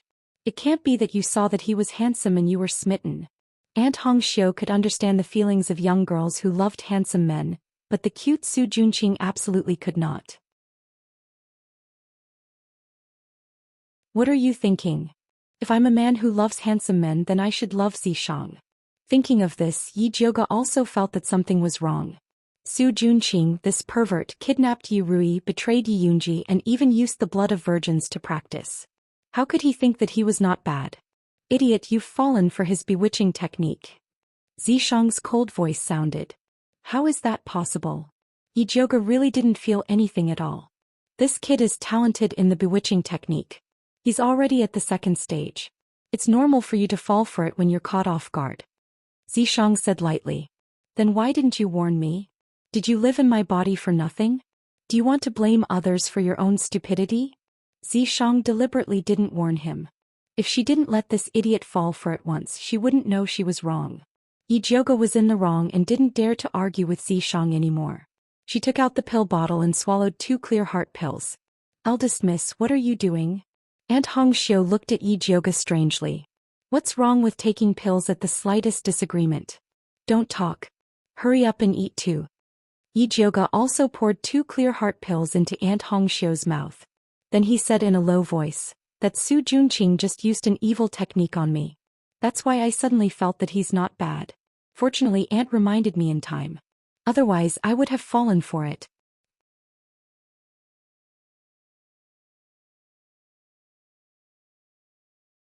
Chapter 134. I see. Eldest miss, you have to be more careful in the future. Aunt Hongxiu was terrified when she thought of the little girls in the capital who would die for Su Junqing. She didn't want Yi Jioge to become one of them. It's fine. I'll just take the medicine in advance when I see him in the future. Yi Jioge shook the jade bottle in his hand. As a spirit alchemist, he had a lot of pills. That's good. Aunt Hongxiu was very confident in Yi Jioge's alchemy skills. Let's go. Don't let Her Highness wait for too long. When Yi Jioge and Aunt Hongxiu arrived at Splendid Palace, she thought they had come to the wrong place. The last time she entered the palace, Splendid Palace still looked old and defeated. Now it was magnificent. Beautiful flowers were placed on both sides of the road. There was even a peach blossom forest that wasn't there before. As expected of the 6 palaces, Nanny Zhou was waiting at the door. When she saw Yi Jioge from afar, she greeted him with a smile. Eldest miss, you're finally here. Her Highness was talking about you. Nanny Zhou, long time no see. Yi Jioge smiled at Nanny Zhou and walked into the gorgeous Splendid Palace with her. Imperial consort, she was wearing a rust-red bright gold crab claw chrysanthemum palace dress. In the middle of her high bun was a phoenix spreading its wings. It was inlaid with jade and 7 jewels. On the side was a golden phoenix holding a pearl and a golden wing hairpin. She was peerless and dignified, showing the majesty of a beloved consort. Jioge is here. Imperial consort, she smiled and stood up. She personally came over to hold Yi Jioge's hand. Her sharp aura had completely disappeared. She was as intimate as when they were in the Dongling Wangfu. Her Highness, eldest miss also brought you a gift. Aunt Hongxiu put the mahogany box she had been holding on the table. Why did you bring something when you came? Aren't you alienating me? Imperial consort, she was annoyed. It's not anything expensive. It's just some henna and fragrance powder I made myself. Yi Jioge opened the mahogany box and took out the white porcelain bowl inside. Jioge really understands me. I don't dare to use the things in the palace. I was just worrying about where to buy them. Imperial consort, she said in surprise. Her Highness, see if you like it. Yi Jioge opened all the bottles. Noble consort, she's skin was very white, and 2 bright colors would make her look vulgar.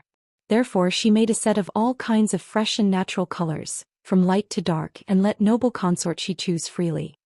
First miss is really considerate. I have never seen such a beautiful nail flower. Nanny Zhou praised sincerely. It is indeed beautiful. I like it very much. After looking at them one by one, noble consort, she chose the lightest pink and couldn't wait to let Nanny Zhou dye it for her. This color really complemented her fingers, making them look even more white and tender. Oh right. Your Highness, I heard from Big Brother that you were poisoned by the Empress as soon as you returned to the palace. May I know what happened? Not only did I humiliate that evil woman, but I also cut off her arm. Imperial consort, she proudly recounted what happened. It turned out that on the 2nd day after she returned to the palace, the Emperor held a banquet in the inner palace to welcome her. She had been eating well before, but she suddenly felt nauseous and wanted to vomit. After careful investigation, she found that there was something wrong with the wine. Speaking of this, Imperial Consort, she suddenly revealed a mysterious smile and asked Yijioga, "Do you know what I did with the poisoned wine in the end?" Yijioga thought for a moment and guessed, "You poured the poisoned wine away?" "No, guess again." Imperial Consort, she shook her head. Yijioga guessed a few times but didn't get it right, so he said helplessly, "Your Highness, don't keep me in suspense." Only then did Imperial Consort, she slowly say, "I gave the poisoned wine to someone else to drink." "Gave it to someone else?" Yijioga froze and looked at Nanny Zhou. Was she asking her to block the bar? Speaking of which, the situation that day really scared this old servant to death. Nanny Zhou sighed and looked at Imperial Consort. "Your Highness, you are too bold. You actually gave the poisoned wine to the Emperor to drink." "What? Gave the Emperor the poisoned wine to drink?" Yijioga looked at Imperial Consort in shock. For a moment he wondered if Imperial Consort was crazy. "I'm not crazy." Imperial Consort smiled and said, "I wasn't the one who poisoned him. If anything happens to the Emperor, it's naturally the one who poisoned him." When the palace maid who poisoned him saw that Imperial Consort actually gave the poisoned wine to the Emperor to drink, she was so scared that she immediately broke the wine pot. Imperial Consort provoked a few words from the side, and the Emperor angrily interrogated all the people in charge of the banquet. Although those people didn't expose the Empress, the head eunuch who had been in charge of the imperial kitchen for many years was beheaded. Imperial Consort took the opportunity to place her own people there. The Empress suffered a big loss, but she couldn't say anything. She almost died of anger. "Your Highness is amazing," Yijioga said with admiration. When this woman became ruthless, she was really willing to do anything. "Speaking of which, it's all thanks to the poison testing pill you gave me. Otherwise, let alone the Empress, I'm afraid I wouldn't even be able to keep my life." Imperial Consort looked at Yijioga gratefully. Yes, this servant and Nanny Zhou also escaped the Empress's evil hands thanks to eldest Mississippi. The reason why Aunt Hongxiu was so respectful to Yijioga was because of this. "It's okay. If you guys eat well, I'll go back and ask Brother Bai to send a few more bottles. You can give it to whoever you want, but you must watch them eat it. Don't let this pill fall into the Empress's hands. Otherwise it will be troublesome," Yijioga said cautiously. Those poison testing pills contained live poisonous earthworms. As long as you pinched it, you would know the truth. "Don't worry, other than Nanny Zhou and Hongxiu, I won't give it to anyone else." Imperial Consort smiled faintly. This poison testing pill was her life-saving item. Only Nanny Zhou and Aunt Hongxiu, who had followed her for most of her life, were qualified to use it. "Your Highness, when we entered the palace, we met Su Junqing at the entrance." "Why did he enter the palace?" Yijioga asked again. "It's because that evil woman, the Empress, called him in. She probably wants to find him to harm us." With the poison testing pill, Imperial Consort didn't put the Empress in her eyes anymore. "Your Highness, it's better to be careful. That Su Junqing's evil arts are quite powerful. Even I almost fell for it just now," Yijioga said solemnly. "When you see him in the future, you must take the clear heart pill in advance. Don't worry, Su Junqing won't be able to jump around for long. The Emperor is very concerned about the evil cultivator. In addition to letting the Ministry of Justice handle it, he has also sent many secret guards to investigate. Su Junqing will reveal himself sooner or later. Also, I mentioned the Empress and the Crown Prince in front of the Emperor once, and he became suspicious of them." Imperial Consort smiled. She couldn't wait for the Empress and Su Junqing to get closer. When Su Junqing's identity as an evil cultivator was exposed, the Empress and the Crown Prince would die without a burial place.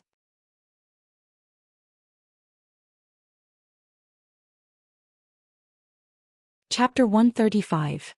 Your Highness, it's better to be safe. Yijioga was worried that Imperial Consort was eager to take revenge. If Emperor Xian noticed something, it would not be worth it. "Don't worry, I know what to do." Noble Consort wasn't in a hurry to take revenge at all because she was enjoying the fact that the Empress didn't like her but couldn't get rid of her. Yijioga chatted with Noble Consort for a while, and seeing that it was getting late, he excused himself with the excuse of preparing for the alchemy competition. Although Noble Consort was reluctant, she didn't want to delay Yijioga's business, so she asked Aunt Hongxiu to send Yijioga back. Not only did he give her a cart full of good stuff, he even gave her a place in the alchemy competition. Yijioga toyed with the red token that represented his advancement as he walked toward Purple Forest Park. Although she couldn't use this token, she still appreciated noble consort Xi's good intentions. Young miss, master invites you to the study. Pine Cypress stood at the entrance of Purple Forest Park. It looked like he had been waiting for a long time. Father, why are you looking for me? Yijioga hadn't seen Yi Yuxuan in a while. Master said he has something important to discuss with you, but I don't know the specifics. Songbai replied respectfully. Got it. I'll be there in a bit. Yijioga waved his hand. Yes. Pine Cypress bowed and left. Just as Yijioga entered the house, Mother Qing welcomed her and said, Eldest miss, Master wants to talk to you about the alchemy competition. During this time, Mother Qing had bribed an informant in the main courtyard, so she was much more well-informed than before. Alchemy competition? Yijioga raised her eyebrows. She couldn't understand why Yi Yuxuan would ask her about this. By the way, first miss, I heard that second miss is determined to win this alchemy competition. During this time she and the Crown Prince are very close. The Crown Prince also sent a lot of alchemy materials. These were the news that Pearl inquired. The Crown Prince sure knows how to win people over. Yijioga couldn't help but laugh. Win over my ass. Fortunately, the young miss woke up early and broke off the engagement with this scumbag. Mother Qing said disdainfully. When Su Yufeng was chased to the ancestral temple, Yi Xianxia was grounded. The Crown Prince sent a palace maid over to take a look, but there was no further news. Now that the alchemy competition was going to be held, the Crown Prince found that Yi Xianxia was worth a lot of money, so he became more active. This kind of two-faced man was really a scumbag. Yijioga nodded in agreement.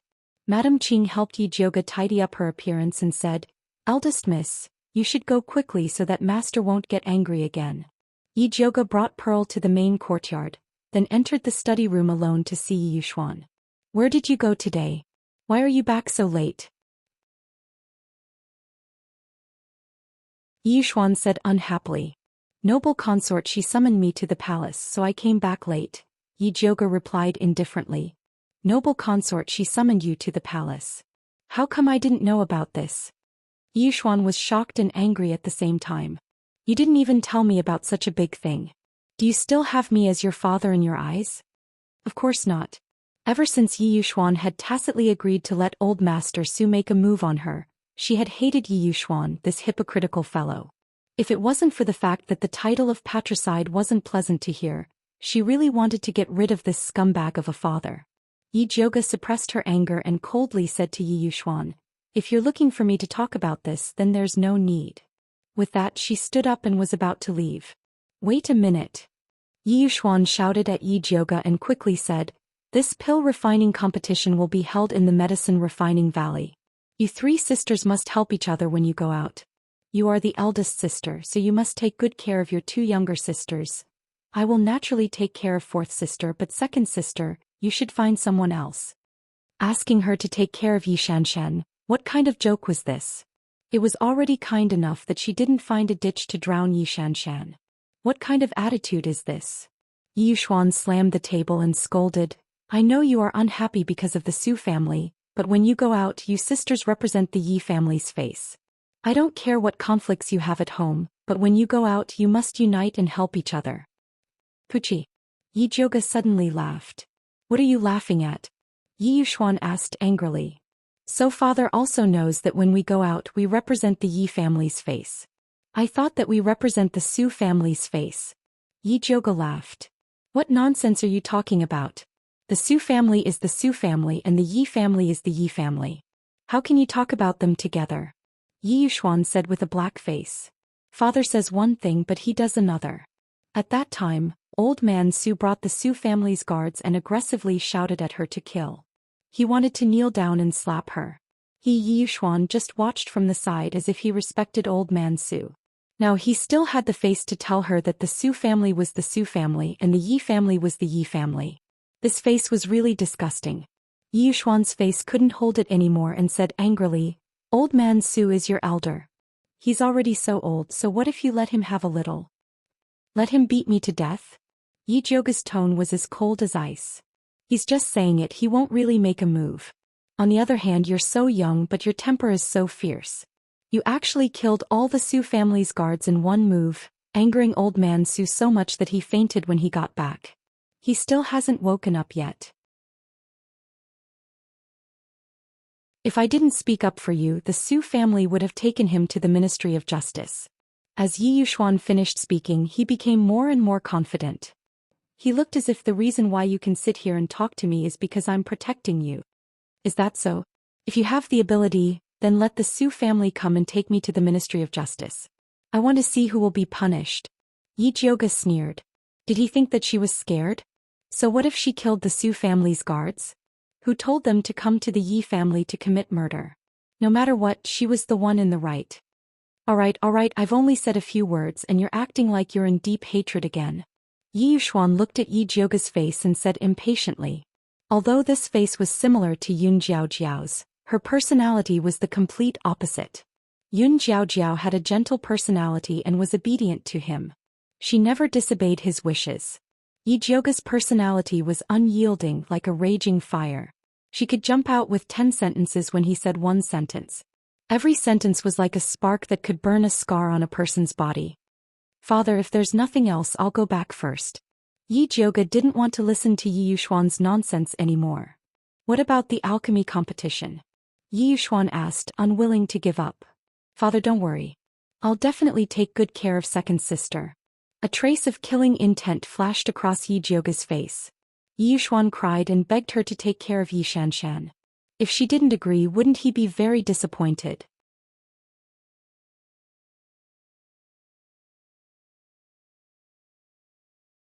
Chapter 136. Yi Jioga, I'll say it again. No matter how you fight at home, you're all surnamed Yi. Go out and give me. Before Yi Yuxuan could finish speaking, Yi Jioga had already left. He was so angry that he threw the teacup on the table to the ground. This rebellious girl really angered him to death. Yi Yuxuan took a few heavy breaths before he went to the ink garden. When Su Yufeng saw Yi Yuxuan, she immediately asked, Master, what did Jioga say? What else can I say? Of course I don't want to, Yi Yuxuan said snappily. He knew that with Yi Jioga's bad temper he wouldn't agree. However, Su Yufeng did not believe him and insisted that he give it a try. Jioga, that child, why doesn't she know that lips and teeth depend on each other? Which family doesn't have conflicts with each other? But when you go out, others will think that you are a family. If a family doesn't help each other, how can others look up to you? Su Yufeng said resentfully. Ever since Gong Shifan stood up for Yi Jioga, she had always wanted to rope in the Gong family. But by the time she inquired about Gong Shifan's address, he had already left. She heard that the Gong family would be sending people over for the alchemy competition, so she wanted Yi Jioga to bring her daughter to visit the Gong family.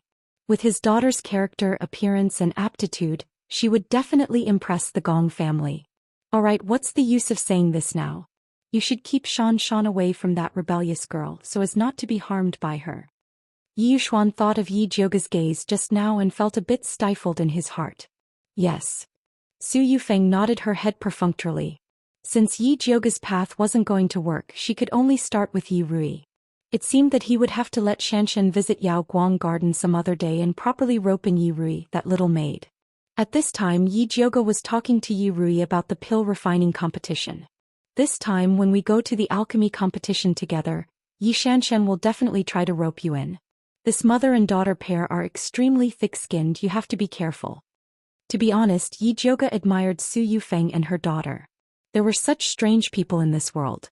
I stabbed you a few times but you didn't die, yet you still have the cheek to say that I spared your life on purpose.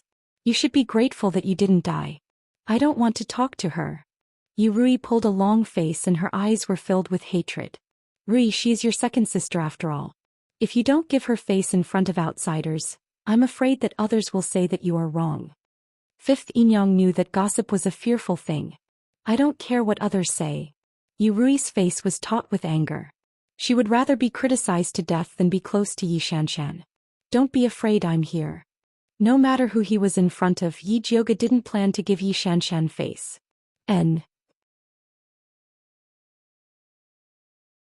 Yi Rui nodded her head vigorously.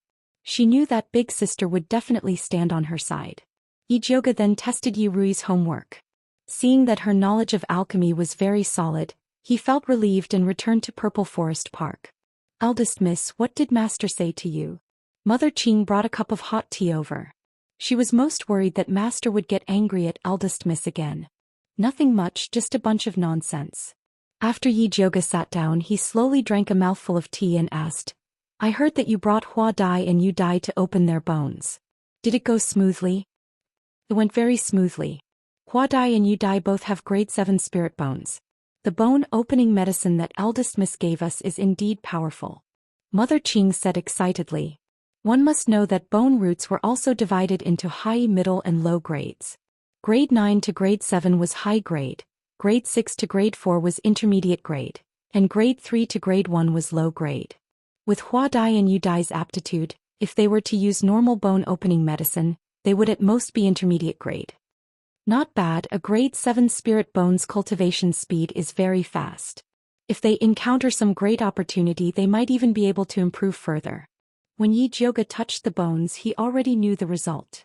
Eldest miss can just bring them to participate in the alchemy competition.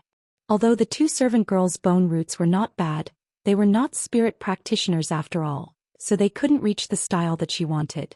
If the old master was still here, he would definitely be able to find servant girls with spirit roots to serve eldest Mississippi. Hua Dai and Yu Dai are already very good. Yi Zhouge didn't think that having spiritualists as maids would make them superior. After she put down the teacup, she walked towards the alchemy room, preparing to refine some higher-grade tranquil heart pills, lest she fell into Su Juanqing's trap again. Your ordinary clear heart pills are useless against Su Juanqing's bewitching art. The purple deceased sword gradually revealed itself. It wrapped its tail tightly around Yi Zhouge and said coldly, "Today Su Juanqing made a move at the last minute to awaken you. If he had made his move after making his move, it would not have been so easy for you to escape." "Then what pill is useful?" Yi Zhouge frowned. If she had known that Su Juanqing would become so powerful after eating Su Hansen, she definitely would not have let Wan Xiang and Yi Yu find trouble with Su Hansen. "At least a third-stage clear heart pill," Zishang said. "Only a level 3 alchemist can refine it. I'm only at level 2 right now. There's still a long way to go before I reach level 3. Yi Zhouge frowned. It had been less than a year since her meridians were restored, and it was already not bad for her to be promoted to a tier 2 pill master. If he wanted to advance to rank 3, he still needed to accumulate a certain amount of energy. But now that Su Juanqing was eyeing her covetously, he could not wait for her to advance. "You don't need a level 3 pill master to refine it," Zishang said as he sniffed Yi Zhouge's hair. "How do I refine it?" Yi Zhouge was tickled by the hot breath that Zishang breathed out and could not help but turn her head. Ever since she was punished by Zishang for her smelly head, she washed her hair every day. She even specially used purple smoke flower to refine the honey horn to ensure that the fragrance would last forever. "If you beg this sovereign will be merciful and tell you." Zishang looked dignified on the surface, but unfortunately, the tip of his coquettish tail was slowly moving up Yi Zhouge's thigh. Yi Zhouge gritted her teeth and pressed down on the tip of his coquettish tail. Then she revealed a pitiful expression and used her most artificial voice to say, "Great King Zishang, please tell baby." "Good baby." Zishang rubbed Yi Zhouge's dog head in satisfaction and said mercifully, "If I use spiritual fire to burn your small broken cauldron, I will be able to refine a third-stage pill." "The spiritual fire that you are talking about, are you referring to the flames that are formed from the spiritual energy of heaven and earth?" Yi Zhouge blinked her watery eyes and asked. "That's right." Zishang stretched out his hand to play with Yi Zhouge's earlobe. Yi Zhouge did not move and asked again, "The red lotus lightning fire that I transformed from the sacred wood tree core was also spiritual fire, right?" "Of course, but this sovereign does not know where the red lotus lightning fire is. If he knew, he would have long gone to collect it for fun. Then what's the point of saying so much?" Yi Zhouge immediately turned hostile and slapped Zishang's hand away. "The spiritual fire is so hard to find. She might as well cultivate and advance as soon as possible."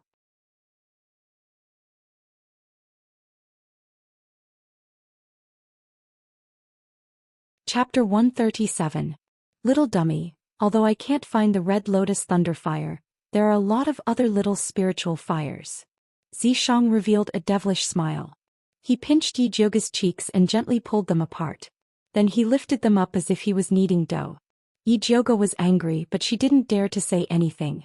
In order to get the spiritual fire, she put down her pride and shouted flatteringly, "Zishang, great king, please take me to find the spiritual fire." Compared to the spiritual fire, dignity was nothing. It would not be a problem to call him daddy, much less king. Good boy. Zishang rubbed Yijioga's head in satisfaction. Then he waved at the fat black rat that was curled up in a corner. Pippi. The fat black rat immediately scurried over and placed its paws on its chest, looking at Zishang with a fawning expression. He didn't know how Zishang and the fat black rat communicated. The fat black rat's furry face was full of seriousness. Finally, it raised its right paw, nodded and shouted, "Pippi. What are you guys being naughty about?" Yijioga couldn't help but ask. "Follow it, it will bring you to find the spiritual fire." After Zishang said this, he returned to Yijioga's imprint. "Black fatty, where's the spiritual fire?" Yijioga looked at the fat black rat with a burning gaze. "Pippi." The fat black rat waved its fat paw and turned into a stream of light as it ran outside. Yijioga followed the fat black rat out of Shangjing and ran all the way to a deep forest 300 miles away. He almost died of exhaustion. "Fatty Black, are you sure there really is a heaven-earth spirit flame in this damn place?" Yijioga wiped the sweat off his forehead as he looked at the desolate valley in front of him. As long as it was a place where the fire seed was born, it would definitely be a place with abundant spiritual energy. But on this lousy mountain, overgrown trees and vines were everywhere. Rotten leaves covered the entire valley, and the air was damp with the smell of decay. If she hadn't taken the antidote pill, she would have fainted after a few steps. "Pippi." The fat black rat nodded. Its small black eyes looked around and its big ears swayed. Then it scurried towards the west. Yijioga's eyes lit up and he immediately followed. The fat black rat's body was like lightning as it dashed towards the depths of the valley. Yijioga followed behind it, stepping on the muddy ground and rushing to the bottom of the cliff. Soon he saw a dark pool. It covered an area of about 1 mu, which was smaller than the pond in the demonic beast forest, but it was still bottomless. Yijioga felt his scalp go numb when he saw the black color in the depths of the pool. The fat black rat jumped into the pool gracefully. Then it stuck out its fat belly and flopped comfortably in the water. "Don't tell me you came here to take a bath." Yijioga threw a weed stuck to his hair at the fat black rat. "Pai Pai Chan." The fat black rat retorted in dissatisfaction. Then it stuck out its fat butt and dived into the pool. "Hey wait, give me a blue stone first." Yijioga patted the surface of the water to call the fat black rat. Although she knew how to hold her breath, if the water was as deep as the last time, she would suffocate to death without the blue stone. Unfortunately, the fat black rat did not respond. It was as if it had already run far away. Yijioga frowned as he looked at the dark pool. He silently pondered whether he should go down to investigate the situation or wait here for the fat black rat to return. "What are you waiting for? Hurry up and catch up." Zishang's voice fell. Yijioga's but hurt. Her body involuntarily fell into the pool and she almost choked to death. She awkwardly floated to the surface. Wiping the water droplets off her face, she scolded the mark on her hand. "Are you crazy? He actually dared to kick her into the water." "I did it for your own good." Zishang's voice was lazy without a hint of remorse. "Thank you, but I don't need it. You can keep it for yourself." Yijioga spat at the mark and swam towards the shore. "Treasures don't wait for people. If you don't follow me, forget about the spiritual fire. Even that fat black rat will run away." Zishang said coldly. "If it runs, then it runs. Who cares?" Although Yijioga said that, she was still reluctant to let go of the fat black rat that she could refine into Dan poison. After thinking for a while, she held her breath and dived towards the bottom of the pool. As she dived, she found that this pool was even colder than the lake in the demonic beast forest. The strangest thing was that there were no fish swimming in this pool. Logically speaking, there should be a lot of fish living in this deep mountain pool where no one hunted. Unless something had eaten all the creatures in the pool.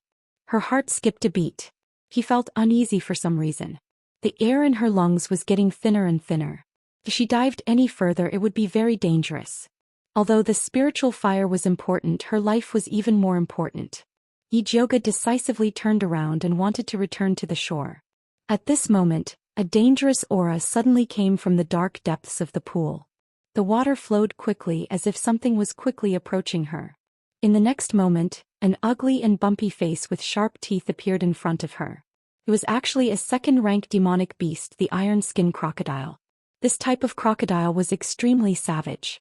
There would be no living creatures in the waters where it was. The iron skin on its body was indestructible. Its hard and sharp teeth could bite through rocks. It could be said to be the overlord of the water. Ijoga was a dragon on the shore but a worm underwater. There was no way she could fight against this iron skin crocodile. However, in this situation she couldn't run away. She could only face it head-on.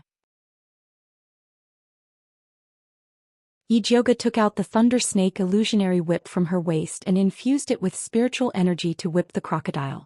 Although the Thunder Snake illusionary whip turned into purple lightning in the water, it still accurately landed on the iron skin crocodile. The iron skin crocodile trembled in pain. Its eyes revealed a fierce glint. It swung its thick tail and pounced towards Ijoga like an arrow. Ijoga whipped the iron skin crocodile's bloody mouth again. Using the rebound force, she slid backwards and dodged this attack.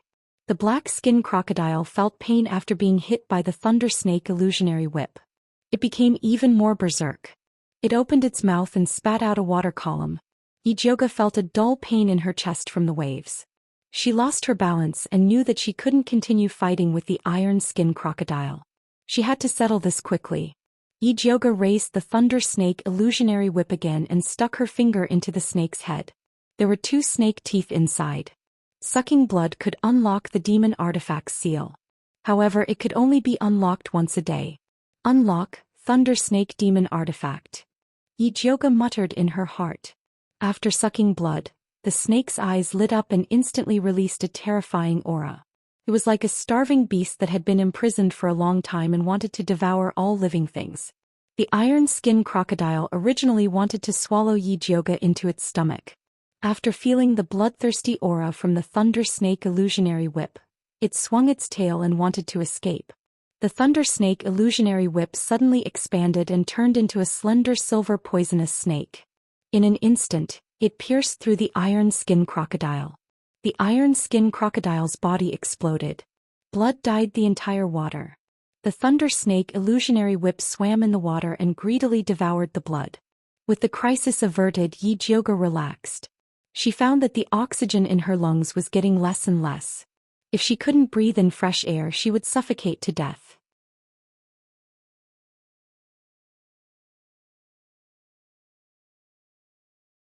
Chapter 138.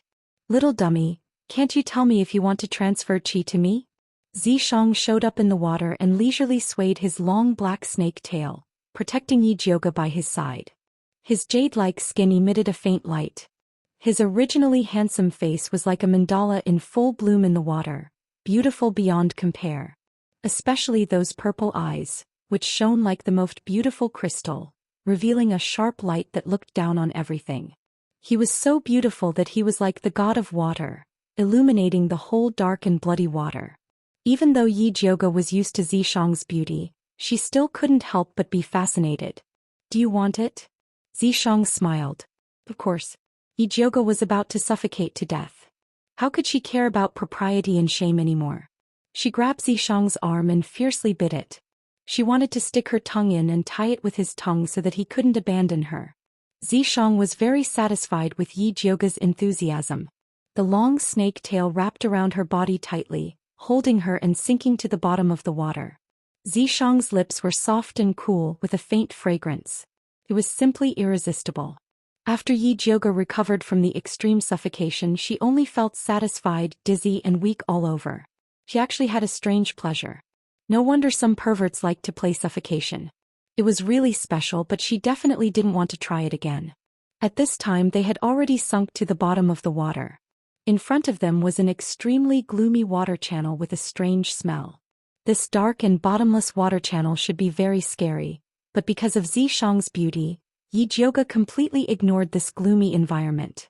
In her eyes, there was only Xianxia's charming purple eyes, straight nose, red lips, and the beautiful and mysterious demon tattoos on his body. Ijoga didn't know that in Xianxia's eyes, She was also like a white lotus that was blooming, beautiful, enchanting, and extremely moving. This water channel was very long. After half an hour, Yijioga began to suffocate again and had to go to Zishang for help. Their bodies were entangled, one up and one down, rising and falling in the water with indescribable ambiguity. The originally simple transfer of qi gradually became a little strange. Yijioga could clearly feel that Zishang was flirting with her. At first, the soft tongue of the snake only swept across her sensitive upper jaw tentatively. Sensing that she didn't avoid it, he began to be bold and unbridled, inviting her little tongue to wander. Yijioga actually refused to mess around in the water. What if he was accidentally sucked dry by the purple deceased sword? However, she was unable to withstand Zishang's experience. He messed around with the flow of qi and the breathing of qi, causing her to be confused and lost in love. She didn't even know when she had left the bottom of the lake. With a crash, Yijioga finally woke up. She pushed away the purple deceased sword that was tightly wrapped around her body. Only then did she realize that she had come to a strange cave. In front of her eyes were piles of white beast bones. A gust of cold wind blew through the gloomy cave, bringing with it a moldy stench that made one's hair stand on end. "If you're afraid, then hold on to me tightly." Zishang expressed that his embrace would always be open for her. "Tisk, big sister has seen more bones than salt. What's there to be afraid of?" She was just a little surprised. Yijioga glanced around and found the fat black rat lying in a corner. He struggled free from Zishang's embrace and went ashore. He saw the fat black rat lying on top of an unremarkable white bone in enjoyment. This white bone was only as long as an adult's arm. Compared to the sinister and tall white bones around it, it was extremely ordinary. There was nothing eye-catching about it. "Fatty Black, what are you lying here for?" Yijioga picked up the fat black rat and asked.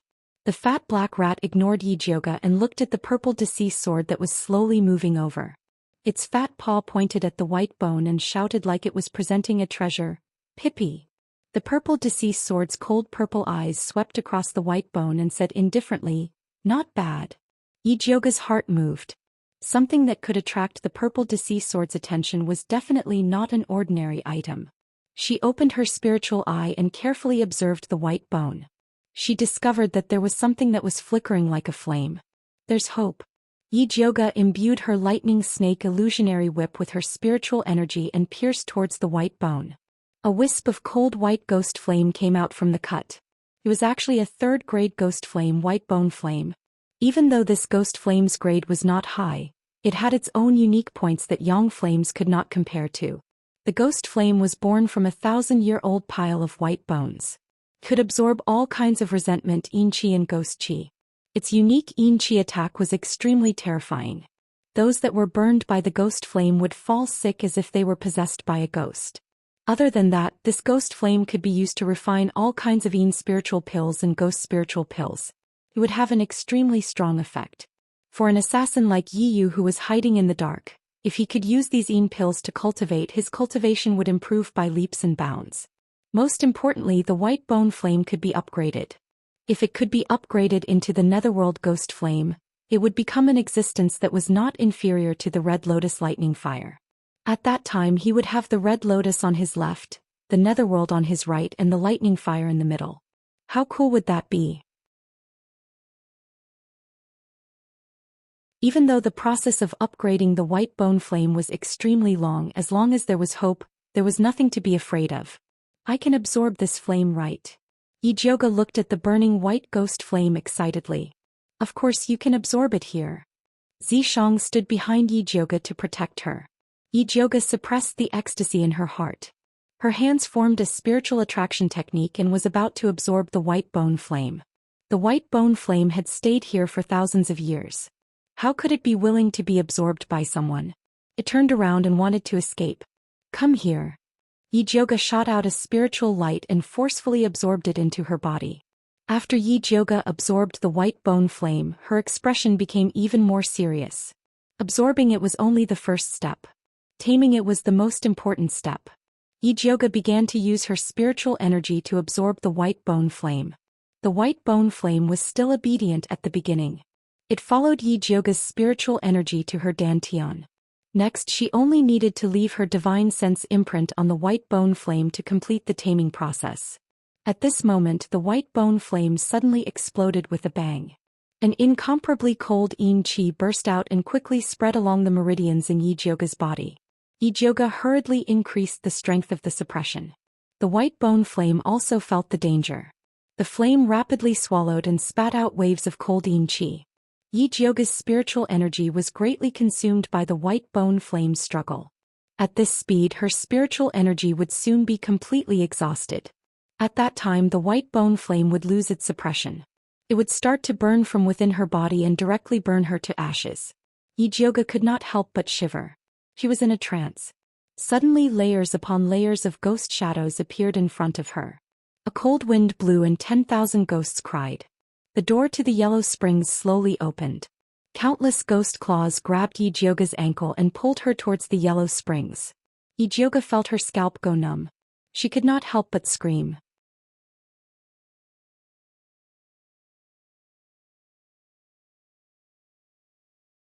Chapter 139. Xianxia looked on coldly from the side. He had no intention of making a move. If he couldn't even subdue this small white bone flame, then there was no way he could subdue the red lotus lightning fire. When Yijioga sensed Xianxia's disdain, he immediately sobered up and the evil fire in his heart flared up. It was fine if Xianxia bullied her. You little wildfire dare to behave atrociously in front of me? Do you really think I'm a sick cat? Yijioga mobilized all of his spiritual energy. Inside his body, a silvery white mini lightning snake phantom whip was formed. The little thunder snake illusionary whip opened its mouth wide and was filled with killing intent. It was ferocious and greedy, like a vicious beast released from the abyss. It wanted to devour everything and be quiet. If you don't listen to me, I'll eat you. Yijioga's ruthless killing intent was transmitted to the white bone flame through the thunder snake illusionary whip without any obstruction. She already had a disobedient demonic weapon, the thunder snake mirage whip, so she didn't want to get another disobedient spiritual fire.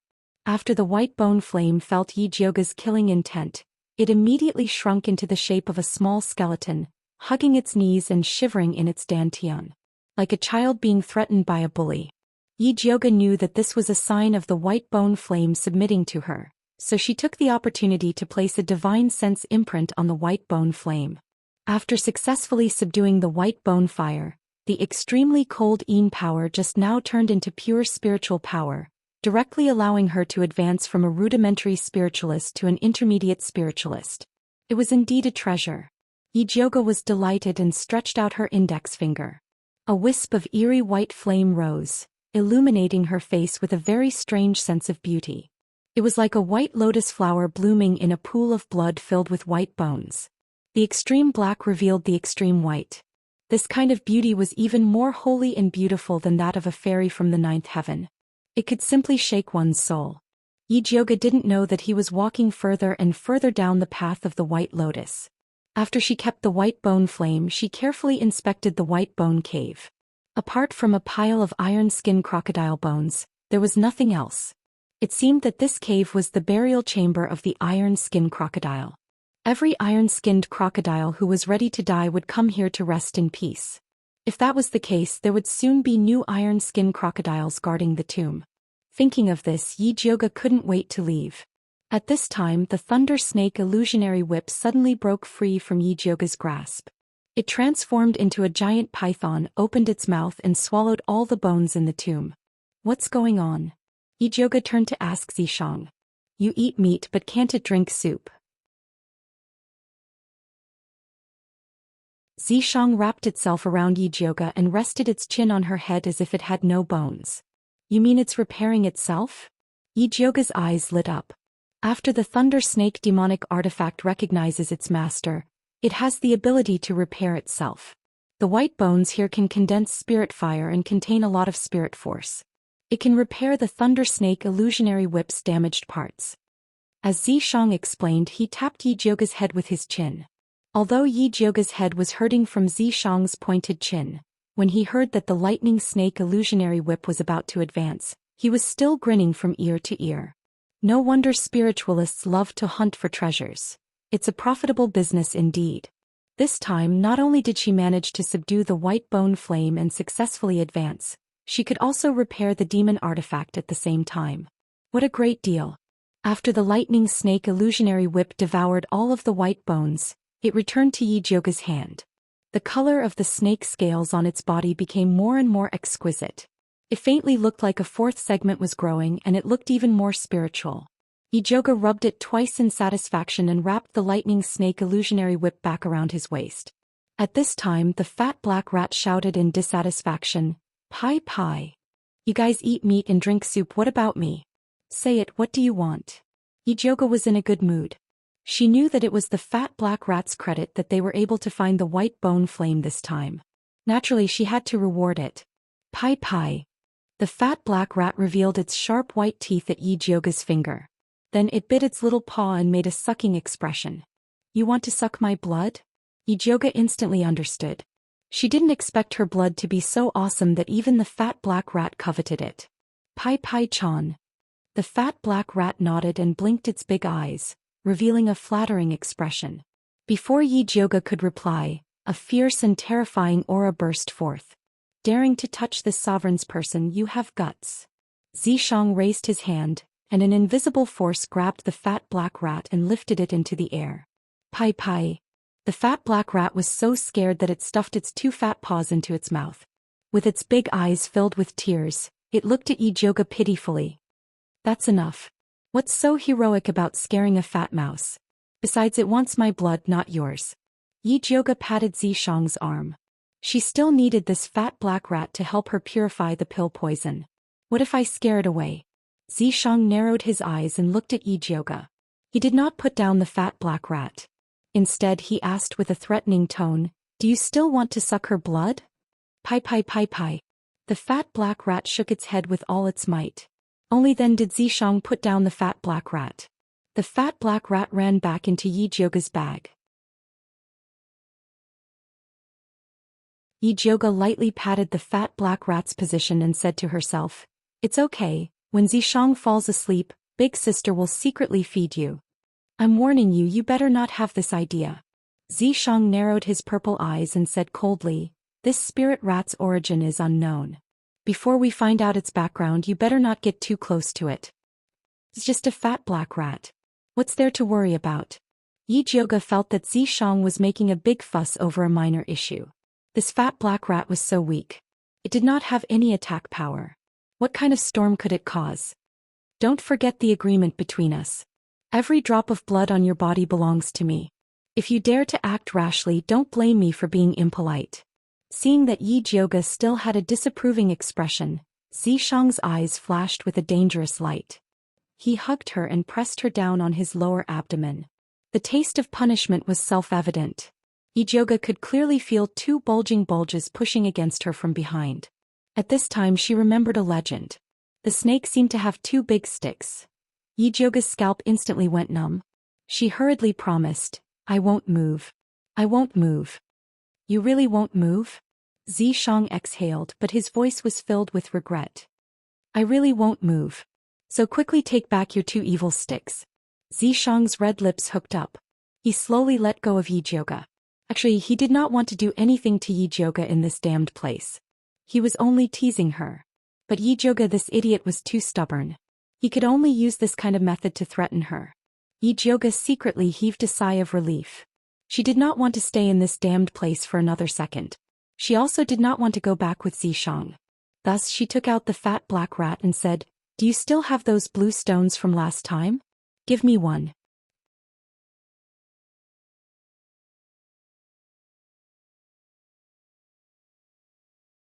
Chapter 140. The fat black rat looked at Xianxia. Seeing that he didn't object, it took out a blue stone from its small animal skin bag and threw it to Yi Jioga. Yi Jioga ate the blue stone and said to Xianxia, "Let's go." Xianxia didn't say anything and went into the water with Yi Jioga. Yi Jioga was eager to go back and return to the shore at a faster speed than when he came. After Xianxia followed Yi Jioga to the shore, he gently patted her head and said, "Get the spirit fire and go back to concoct pills." Yi Jioga didn't dare to provoke the stick snake and obediently nodded. Xianxia then returned to the imprint with satisfaction. Yi heaved a sigh of relief and rejoiced in her heart. Luckily, Zishang's demon power hadn't recovered yet and the time he could spend every day was limited. If he could appear and follow her for 24 hours, it would become her nightmare. Zishang was preparing to cultivate in Yi-Jioga's imprint and couldn't help but smile when he read Yi-Jioga's thoughts. Since Yi-Jioga was looking forward to him following her like a shadow, he couldn't let little dummy down. Yi-Jioga still didn't know her nightmare was coming. She couldn't wait to return to Purple Forest Park and prepare to concoct external pills. Not long after Yi-Jioga left the deep pond, a pink figure appeared in front of the deep pond. A faint smell of blood emitted from her body. The wild beasts in the surrounding valley heard the smell and came over but were destroyed by her hand, turning into a ball of blood in her hand. Little baby, quickly take me to find the spirit fire after drinking the blood. The pink girl smiled sweetly. She was the female disciple of bloodthirsty sect Lu Yunfei. She held a purple scorpion the size of a palm in her hand. After swallowing the ball of blood, her long tail pointed towards the bottom of the pond. So it's at the bottom of the pond. I didn't expect a place like Shangjing to have a spirit fire. Lu Yunfei smiled with satisfaction. After she left the Blood Cloud Peak, she quickly rushed to the Shangjing. Originally, she wanted to directly find Su Junqing to understand the situation. She didn't expect that when she passed by the vicinity, her treasure-seeking scorpion suddenly moved and brought her all the way here. Lead the way. Lu Yunfei flicked her finger.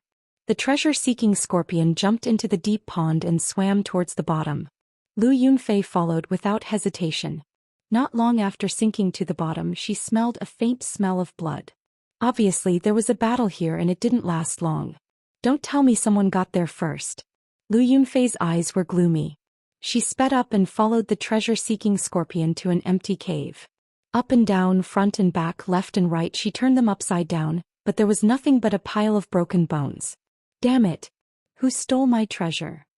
Lu Yunfei was so angry that her face turned malevolent. She smashed a hole in the wall with her palm. No, that person shouldn't have gone far. There's still time to catch up. Bring me to the person who took the white bone flame. Lu Yunfei bit her finger and dripped a drop of blood towards the treasure-seeking scorpion. Her blood essence was 10,000 times stronger than that of a beast. A red light flashed on the body of the treasure-seeking scorpion. Its tail moved left and right before finally stopping in the east, which was the direction that Yi-Jioga had left. Lu Yunfei jumped back into the deep pool and was about to chase after them when she was stopped by an iron-skinned crocodile that smelled blood. She didn't have time to waste on the iron-skinned crocodile. She raised her hand and threw a ball of blood in the opposite direction. The aroma of the spiritual blood enticed the iron-skinned crocodile to immediately pounce on it. Lu Yunfei quickly returned to the shore. The treasure-seeking scorpion could no longer find traces of Yi-Jioga. Although the treasure-seeking scorpion was a spiritual beast, it could only sense the white bone flame within a radius of 10 miles. Damn it, damn it, damn it.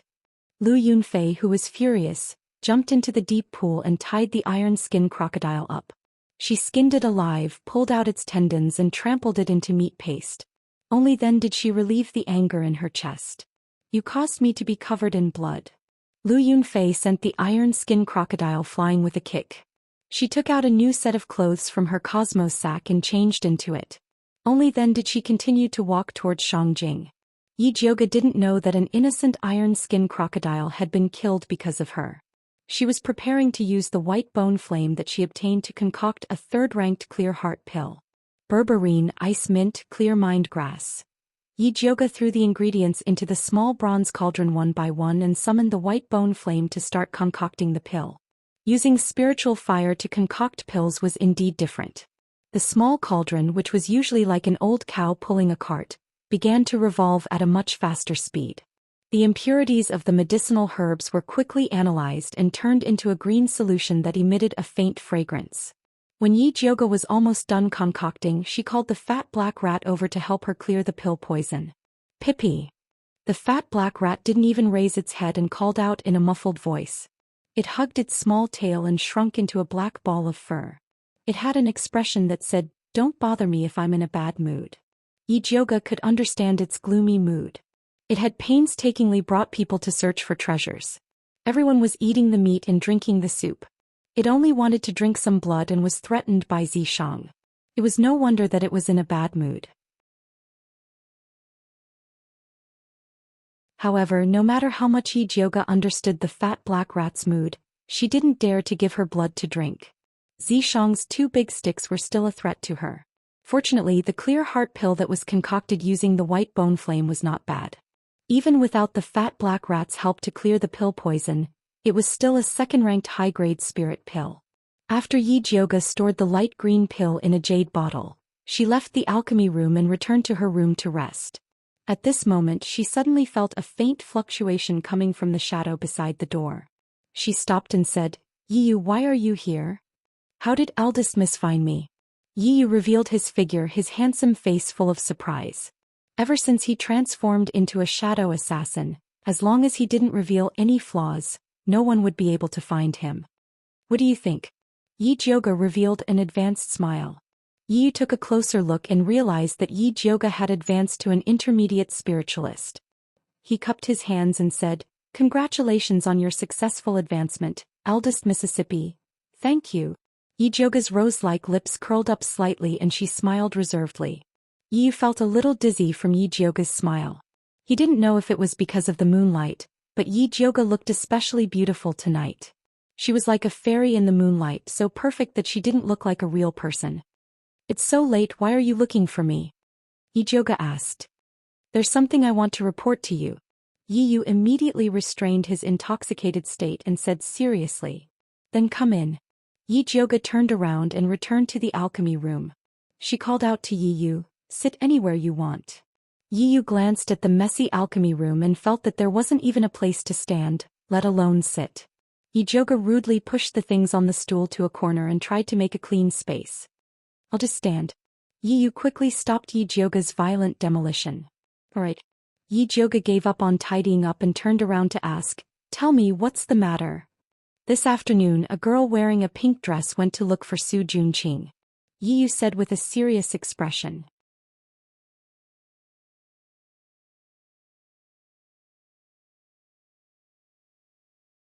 Chapter 141. Didn't I tell you not to go near Su Junqing? Zhou frowned. Yiyu was too disobedient. What if Su Junqing, that pervert, found out? "I didn't go near him. It was the rats guarding the Su residence that told me." Yiyu quickly explained. Recently, in order to help Zhou spread the message, he reorganized the dark forces in Shangjing. He didn't expect that those rats would regard him as their boss and take the initiative to help him spy on the Su residence. This news was sent back by those rats. "So that's how it is." Zhou relaxed his expression and asked with some doubt, "What woman went to find Su Junqing?" Su Junqing had always been surrounded by thousands of flowers. He had never heard of a woman who dared to go to his door to find him. "I heard that it was a very beautiful girl with a sweet smile. She was about 18 years old and her accent was like that of a foreigner." At that time, Su Junqing personally came out to greet her and seemed to be very respectful to her. Yiyu couldn't help but pause before continuing. "I received the news and rushed over. At the door I smelled a cold, bloody smell similar to Su Junqing's. It should be left behind by that woman." Yiyu's cultivation had improved a lot during this period of time. He was also more sensitive to yin qi and bloody smell. Seems like that woman is also a heretic cultivator. Zhou thought of the empress who was repeatedly frustrated in the palace. Could she be the one who called them over? "Should I go and investigate?" Yiyu asked tentatively. Zhou didn't allow him to go near the Su residence, so he didn't dare to act rashly. Zhou thought about it and shook his head. Recently, Shangjing has been searching for heretic cultivators. This woman appeared in the Su residence openly and left behind such a strong smell. It's really not normal. "You mean there's a trap?" Yiyu immediately understood. "It's very possible." Zhou nodded. The female heretic cultivator coming to Shangjing at this time was very likely to find Su Junqing to investigate Su Hansen's murder. Su Junqing took the opportunity to set a trap and used the female heretic cultivator to deal with them. Just when Zhou and Yiyu were guessing Su Junqing's purpose, Su Junqing was respectfully welcoming Lu Yunfei into his study. "Your place is not bad." Lu Yunfei looked at the elegant study in front of her and reached out to fiddle with the neatly arranged brushes. Senior sister, please excuse me. Su Junqing wore a golden crown on his head and a white robe. He was cultured, elegant, and had an extraordinary bearing. He did not look like a bloodthirsty sect disciple at all. Lu Yunfei played with the ends of her black hair as her watery gaze fell on Su Junqing. Her small pink tongue couldn't help but lightly lick her lips. Su Junqing felt like a frog being stared at by a poisonous snake, and a layer of cold sweat immediately appeared on his back. Although he rarely returned to the bloodthirsty sect, he had heard a little about this senior sister who liked to collect the skin of beautiful women. He knew that in addition to being bloodthirsty, she had also cultivated some evil arts of harvesting yang to nourish yin. A few of the good-looking men in bloodthirsty sect had mysteriously died. The rest of the male disciples had their faces covered in dirt, keeping a respectful distance from her. Even bloodthirsty ancestor who loved beauties did not dare to have any ideas about Lu Yunfei. Junior brother, why are you sweating so much? Lu Yunfei moved closer to Su Junqing and placed her soft little hand on his shoulder. Her voice was as sweet as honey. It's probably because the weather is hot. Senior sister, you must be tired after a long journey. Why don't you have a drink to relieve yourself first? Su Junqing turned around without batting an eyelid and took out a long glass cup from a secret compartment in the study. It was filled with dark red blood and emitted a strong smell of blood. Under the dim yellow candlelight, it shone with a strange light. The spirit blood of an earth spirit root virgin. Not bad. Lu Yunfei reclined on the chair and continued to stare at Su Junqing. She was obviously more interested in him. Senior sister, you really know what's good. Su Junqing personally poured a cup for Lu Yunfei and said with a smile, Junior brother doesn't have anything good here. Please do me the honor, senior sister. Junior brother is too polite. Lu Yunfei took a sip and said with a faint smile, you can't even get such good things from the patriarch. Senior sister, you must be joking. There are all kinds of beauties with spirit roots at the patriarch's place. If you want to drink it, it's ready-made. Only a poor person like me would keep a little bit of spirit blood. Su Junqing smiled faintly. This meant that the spirit blood was secretly obtained from a living person. This kind of behavior was not uncommon in the bloodthirsty sect. Women with spirit roots were treasures everywhere. It was not easy for the disciples of the bloodthirsty sect to find one. Usually they would secretly give some blood to the patriarch. I heard that junior brother is very capable. That gold spirit root beauty from last time not only won the favor of the patriarch, but even I was moved when I saw her. I heard that the girl was obtained by junior brother's bewitching skill. When are you going to help senior sister get one? Lu Yunfei's eyes were like silk, and her blood-stained red lips were extremely seductive. She was as enchanting as the reincarnation of a demon. Su Junqing's mind wavered for a moment, but he quickly regained his senses and was immediately shocked. He did not expect Lu Yunfei's bewitching skill to be so powerful. If his cultivation had not increased during this period of time, he would have fallen for it. He did not dare to show that he was awake, so he continued to pretend to be confused and asked, May I know which beauty senior sister is talking about? The beauty with the red mole between her eyebrows. Lu Yunfei pinched Su Junqing's handsome face with her soft little hands and said coquettishly, You heartless person, you forgot so quickly. There was no other beauty with a red mole between her eyebrows but Yi Yunji. When Su Junqing thought of Yi Yunji, he could not keep the smile on his face. All these years he had cheated and tricked many beauties with spirit roots for the patriarch. Yi Yunji was undoubtedly the most special one. What was special about her was not that her spirit root was powerful, nor was it that her beauty was unparalleled.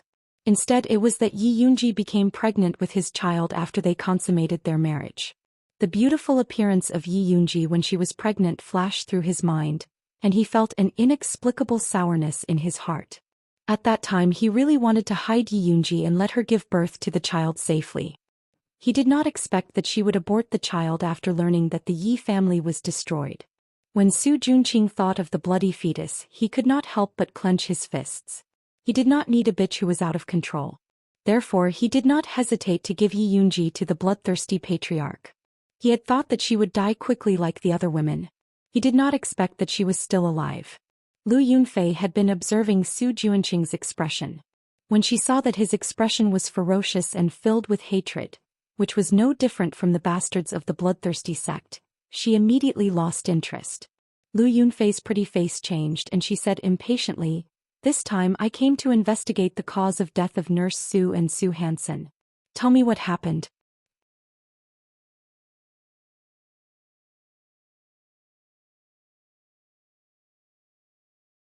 Chapter 142.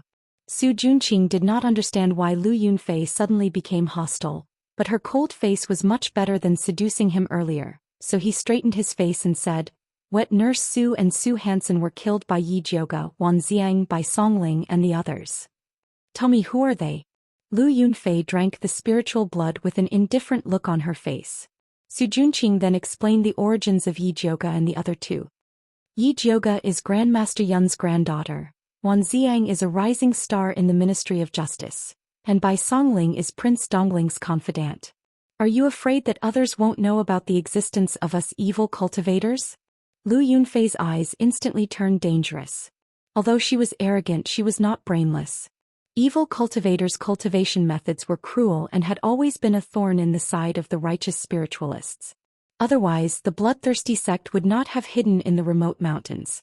Now that Emperor Xianwu was searching for evil cultivators everywhere, if she made such a big case, wouldn't she be giving it to the righteous spiritualists?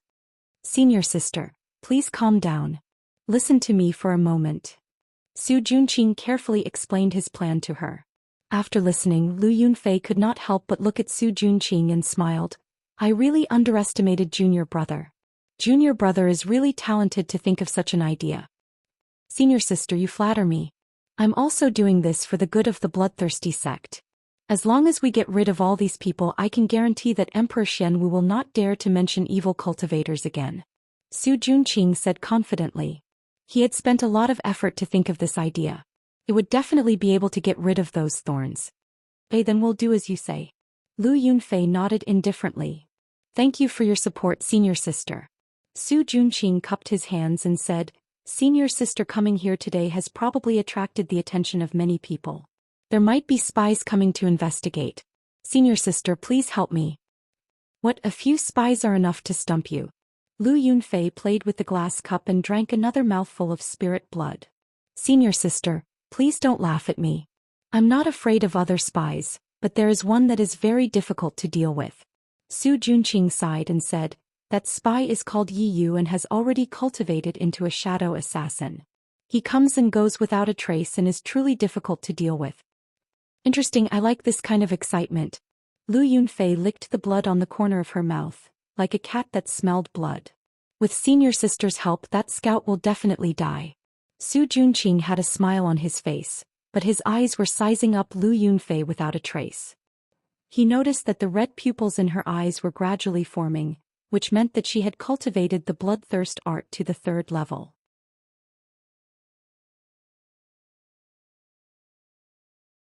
If he could absorb her, his cultivation would definitely jump to the spirit master level. At that time, the power of the bewitching art would be even greater. Su Junqing's heart was burning, but he quickly put it away. If he was discovered by Lu Yunfei, he would probably be the first one to be devoured. This kind of woman was too dangerous. It was better to send her away as soon as possible. Su Junqing and Lu Yunfei appeared to be in harmony, but were actually at odds. Yi Jioga and Yi Yu also had different opinions. "Big Missy, the trap is just your guess. There must be an unusual purpose for a demonic practitioner to enter the capital under such circumstances. I still feel that we need to go and investigate." Yi Yu had an inexplicable intuition that the female demonic practitioner definitely knew about his sister, so he had to go. Seeing Yi Yu's determined face, Yi Jioga knew that he could not stop him, so he said, "All right, for safety's sake, let's prepare first and go check tomorrow night." "I'm afraid it will be late tomorrow." Yi Yu wanted to go now. "If I say tomorrow night, then tomorrow night. If you don't listen to me, don't come and ask me for anything in the future." Yi Jioga's face darkened. At this time, Zishang's lazy voice sounded in Yi Jioga's ears. "If you had listened to me and imprinted a slave contract on him, he definitely would not have dared to act recklessly. I have no interest in being a slave leader." Yi Jioga did not want to conquer the continent, so why would he need a slave? Everyone took what they needed and parted on good terms. Zhishang was very dissatisfied with Yi Jiuge's lack of fighting spirit, but he did not say anything more. Seeing Yi Jiuge's expression constantly changing, Yi Yu thought that she was really angry, so he hurriedly said, "I'll listen to you. It's getting late, you go back first and come find me tomorrow night." Yi Jiuge pinched the bridge of her nose. In order to recover the white bone flame, she had been running around for a whole day and was exhausted. "Sorry to disturb you, then you should rest well." Seeing the tired look on Yi Jiuge's face, Yi Yu suddenly felt a little guilty. Yi Jiuge half squinted her eyes, waved her hand, and like a wandering spirit she returned to the house and fell asleep. The next day she went out for a stroll, inquired about some news and made some arrangements before returning to Purple Forest Park. After she changed into her night clothes, she saw that it was still early, so she went to the alchemy room to continue refining the third stage clear heart pill. Night quietly fell, there were no stars and no moon, and the cold wind blew the leaves making rustling sounds. Yi Jiuge refined another 2 bottles of third stage clear heart pill, and when she walked out of the room it was exactly midnight.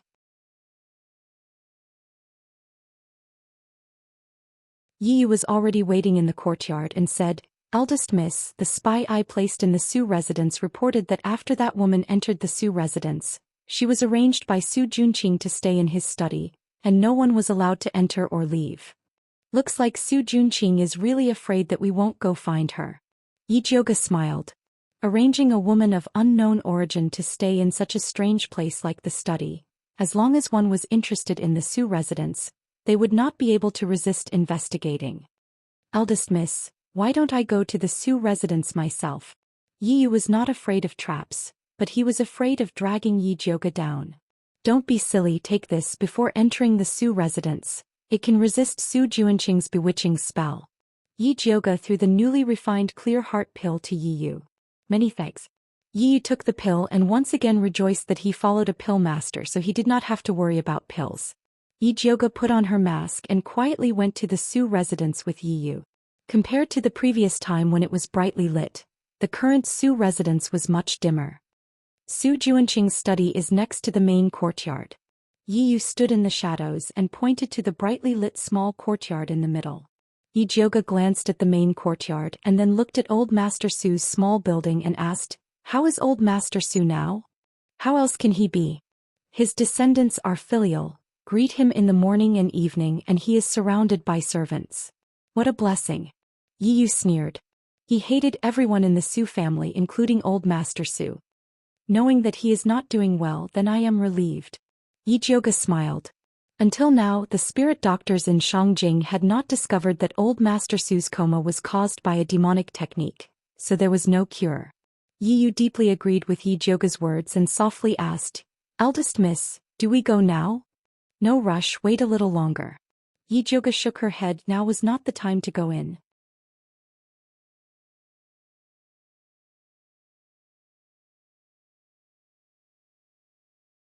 Chapter 143. Yi was a little confused. When he was about to ask Yi Jiuge what was going on, he heard neat footsteps coming from the quiet street. He looked up and saw a group of soldiers, led by Wan Xiang and by Songling. As soon as they arrived at the Su family, they smashed the door and shouted, "Open the door, open the door." "Sir, it's so late. What's the matter?" the servant of the Su family asked in fear. "Get out of the way." Wan Xiang pushed the servant away and rushed in with his soldiers. Su Junqing stopped Wan Xiang with his guards and said gloomily, "You two are so powerful. What do you want to do by breaking into our Su family in the middle of the night?" "Someone reported that your Su family is harboring a heretic. Please cooperate with the investigation." Wan Xiang's eyes were cold and his attitude was tough. "You want to search our Su family with just one sentence? What does Lord Wan think of us?" Su Junqing said with anger. The guards behind him immediately pulled out their swords and stood in a row behind him. "What do you mean by this?" "The emperor asked us to investigate the heretic. Do you want to defy the law?"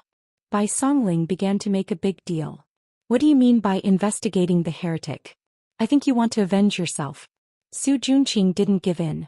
The situation immediately fell into a stalemate. "What are you waiting for? Go down." Yi Jiuge elbowed Yi Yu, who was in a daze. "This is your arrangement?" Yi Yu looked at Yi Jiuge in surprise.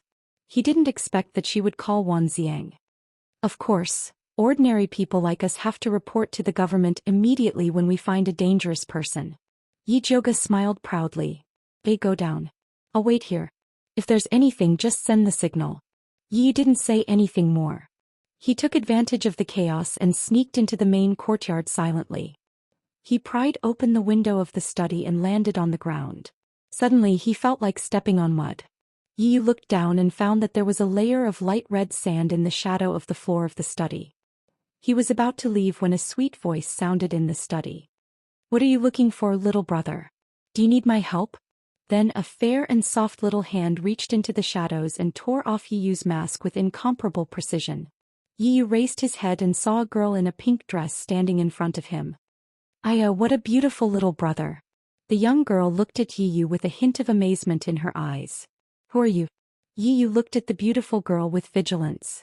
I'm Lu Yunfei, the third disciple of Bloodthirsty's forefather. You can call me Xiao Fei. Lu Yunfei twirled her hair with her fingers and smiled brightly. Bloodthirsty ancestor had many disciples, but he only had 3 direct disciples. Lu Yunfei was his last disciple. When Yi heard the 3 words bloodthirsty sect, his heart skipped a beat. He calmly asked, why are you here? Are you also here to ask Su Junqing for human blood to cultivate? He, those who cultivate with human blood are all outer disciples, I don't need it. Lu Yunfei's big watery eyes looked ambiguously at Yi's tall and straight body, revealing the unique desire of an adult woman. Her expression was pure and evil, innocent and lascivious. All kinds of complicated auras blended together to form a strange charm that could make men fall head over heels for her. Yi felt a strange fragrance float past his nose, causing him to involuntarily take a step toward Lu Yunfei. But soon an ice-cold bitterness rushed from his stomach to his brain. Yi immediately woke up and retreated into the shadows again. He cautiously asked, since you don't need human blood to cultivate, why are you in cahoots with Su Junqing? Don't you know he's a liar? What do you mean? Have you been tricked by him? Lu Yunfei blinked and asked curiously. I haven't been tricked by him, but he tricked a man from Bloodthirsty sect called Su Hansen into a secret room and killed him to extract his blood. Yi's mouth twitched and revealed a disdainful smile. He looked as if Bloodthirsty sect was full of idiots. What did you say? Su Hansen was killed by Su Junqing? Lu Yunfei's expression froze. She didn't expect to hear such news from Yi. That's right, it was in the secret room of the house that caught fire on the west side. I hid in Su Junqing's shadow and saw it with my own eyes, Yi said with certainty. Lu Yunfei's eyes narrowed and she inwardly judged the truth of Yi's words. Logically, she shouldn't believe the enemy's words. But emotionally, it was very likely that Su Junqing would do such a thing. After all, Bloodthirsty sect believed in the law of the jungle. If she saw a heavily injured Bloodthirsty sect disciple in front of her, she would immediately kill him. The first thing she did was to kill Xiangong, not to heal him. Yi saw Lu Yunfei's strange expression and didn't know if she believed his words. Seeing that there wasn't much time left, he couldn't help but say, I can help you deal with Su Junqing, but you have to help me with something. Help you with what? Lu Yunfei didn't need Yi to deal with Su Junqing. She just wanted to tease him. Yi hesitated. He wanted Lu Yunfei to help him find his sister. But if the people of Bloodthirsty sect knew how much he cared about his sister, he was afraid that his sister would be taken hostage. But on the other hand, the more value his sister had, the more chance of survival he would have. So Yi made up his mind and said, I want you to help me find a woman that Su Junqing gave away. She looks very similar to me and also has a red mole between her eyebrows. Yi Yunji looked very similar to Yi and also had a red mole between her eyebrows. But compared to Yi Yunji, who was soft on the outside but hard on the inside, Yi was colder, more beautiful and more charming. Who is she to you? Actually, Lu Yunfei felt that Yi looked familiar at first glance. Hearing him say this, she immediately thought of the beloved pet of the Bloodthirsty sect's ancestor, the cat-like beauty that she received as a mission reward.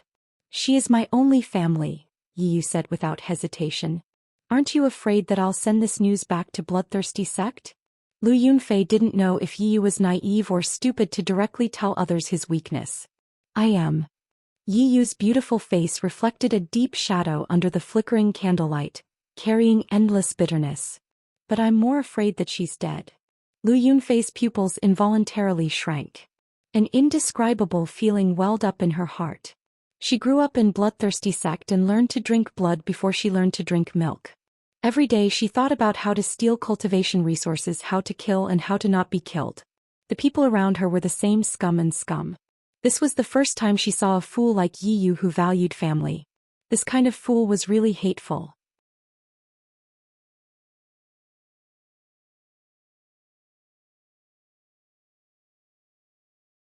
Chapter 144.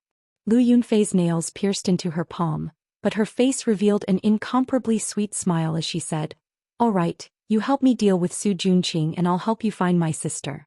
How are we going to contact each other?" "I'll come find you." Although Yi Yu made a deal with Lu Yunfei, he did not trust her. "But I won't be staying here for long." Lu Yunfei pouted. "Where are you going?" Yi Yu asked. "I'm going to the Medicine Refining Valley. In 10 days there will be an alchemy competition there. I'll see you then." Lu Yunfei smiled as if she was meeting her lover. Medicine Refining Valley alchemy competition? Why are you going there? Yi Yu immediately asked. You'll know when the time comes. But the next time we meet you'll be mine." Lu Yunfei's figure gradually disappeared in the air, leaving behind only a hint and a declaration in the empty study. Yi Yu furrowed his brows and carefully searched the study. Other than a few bottles of human blood in a secret compartment, there was nothing else. Lu Yunfei was also nowhere to be found. At this time the quarrel outside was getting more and more intense. Yi Yu was worried that Wan Xiang could not withstand the pressure from Su Junqing, so he could only leave unwillingly. Yi Jioga had been paying close attention to the movements in the study. When he saw Yi Yu come out, he blew the signal that he had agreed with Wan Xiang. Wan Xiang received the signal to retreat, so he coldly said to Su Junqing, "Since young Master Su refuses to accept our investigation, we can only report this matter to the Emperor." After saying that, he waved his hand and said, "Retreat." Young Master Su, think about how to explain this to the Emperor. Bai Songling pretentiously flicked his sleeves and swaggered away with Wan Xiang. Su Junqing's eyes were filled with endless hatred as he watched them leave.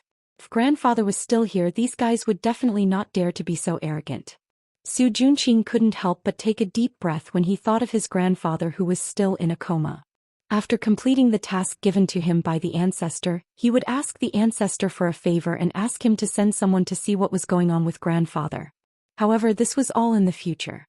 Right now he had to deal with Lu Yunfei first. Su Junqing calmed himself down and returned to the study. Lu Yunfei was currently reclining on a chair by the window. The moonlight cast a faint layer of light on her bewitching face. She held a glass cup filled with bright red blood in her fair and tender hand. She would take a sip from it from time to time, looking very satisfied. "Senior sister, I'm really sorry to have disturbed you. However, as you can see, junior brother's current situation is really difficult. Please help me out, senior sister." Su Junqing looked at Lu Yunfei with deep affection. He could not wait for her to immediately take down Wan Xiang and the others.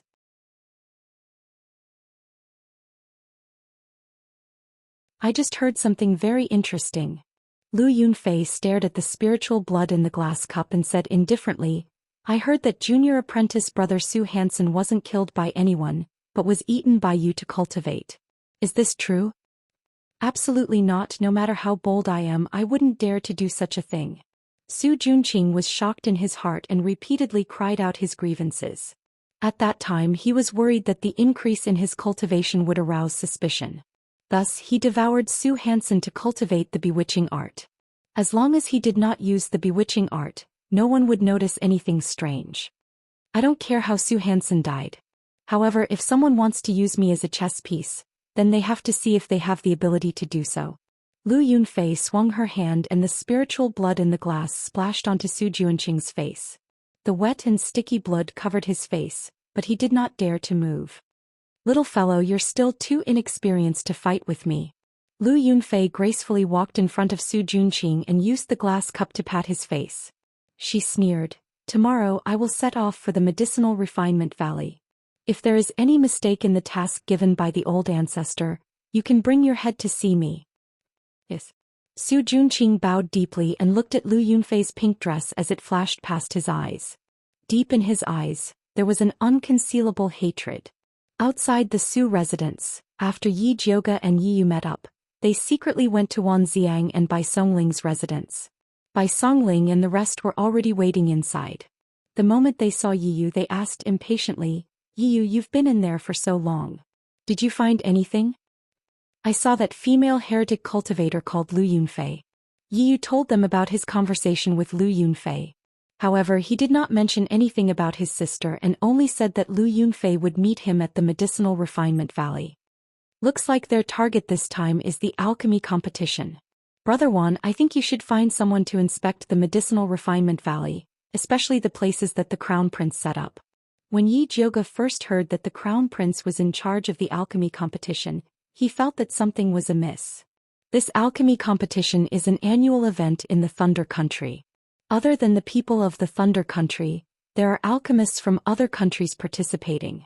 Isn't the Crown Prince afraid of being beaten to death by the Emperor for causing trouble in the Medicinal Refinement Valley? Bai Songling felt that the Crown Prince was not that stupid. It's always good to be careful. Yi Jiuge still had to bring Yi Rui to participate in the competition. He did not want to make any mistakes. "Alright, I'll go check tomorrow." Wan Xiang nodded and looked at Yi Yu. "Do you want to come with me?" He had never seen that female heretic cultivator. If Yi Yu followed him, he would not be blinded. Yi Yu was about to agree when he felt a sharp pain on his back. It was as if something was gnawing at his skin. "Don't move." Yi Jiuge moved like lightning and pressed down on the thing that was moving around on Yi Yu's back. The thing was about the thickness of an index finger and it was struggling violently.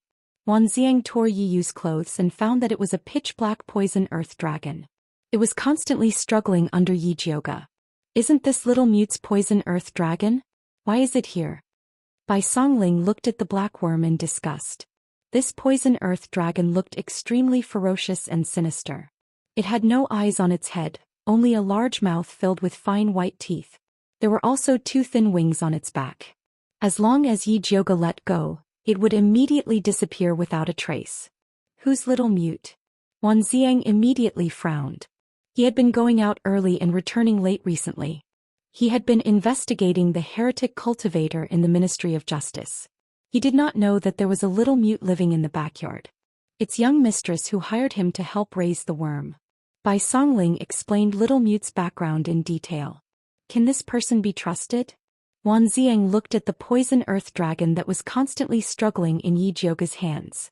This thing suddenly attacked Yi Yu while they were having a secret discussion. No matter how he looked at it, it was not normal. If you don't trust him, then let's ask him face to face. Yi Jiuge did not believe that little mute was a spy.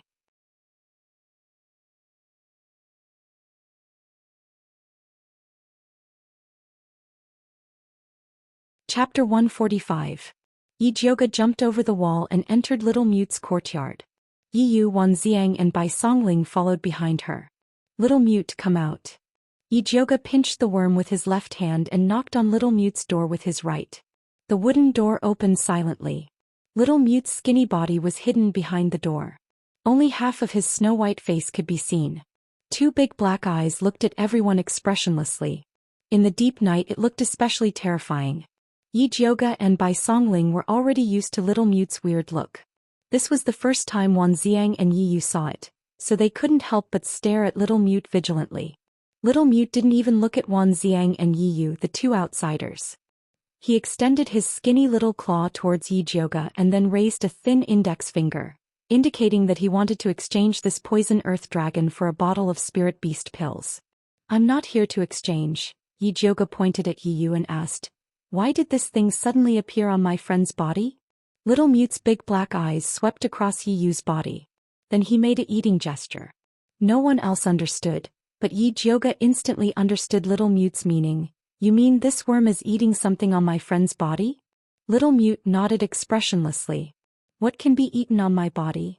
Yi Yu couldn't help but scratch his back. "Turn around and let me take a look." Yi Jiuge asked Yi Yu to turn around. Then he opened his spiritual eye and looked carefully. In the end, he found a few thin red lines on the depression of his shoulder blade. If one didn't look carefully, they wouldn't be able to see it. Looks like that Lu Yunfei left something on your body. Yi Jioge took out his thunderfire needle and picked out the red line on Yi Yu's back. That red line was actually a living creature. After leaving Yi Yu's body, it wanted to escape. However, it was forcefully sucked into the poison earth dragon in Yi Jioge's hand. What is this thing? Bai Songling looked at the poison earth dragon and then at Yi Yu's back. She had goosebumps all over her body. This is a small poisonous worm used for tracking. When it's not activated, it hides very well. Once it is activated, it can find you from thousands of miles away. Yi Jioge looked at Yi Yu and asked, "Didn't you feel it when she poisoned you?" "No." Yi Yu shook his head. At that time he was only concerned with getting information out of Lu Yunfei and completely did not notice that Lu Yunfei had done something. "Don't let your guard down just because she's a woman," Wan Xiang said lightly. Just now, when Yi was talking about that female heretic cultivator, his tone was very protective. It seemed that she was not an ordinary person. He thought that Yi Yu had been bewitched and was about to ask Yi Jioge for help.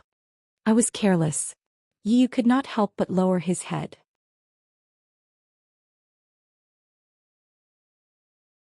Just now Lu Yunfei was all smiles and he felt that she was a rare good person.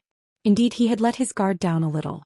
That Lu Yunfei's cultivation level is higher than yours, so it's normal that you didn't notice. Honestly speaking, when you came out just now, I also helped you to take a look, but I didn't notice anything strange. Yi Jioge's spiritual eye wasn't omnipotent. She began to think about whether it would be better to let them take a few poison detection pills when they went on missions in the future. "Don't worry, you won't be able to find out. Don't we still have this little guy?"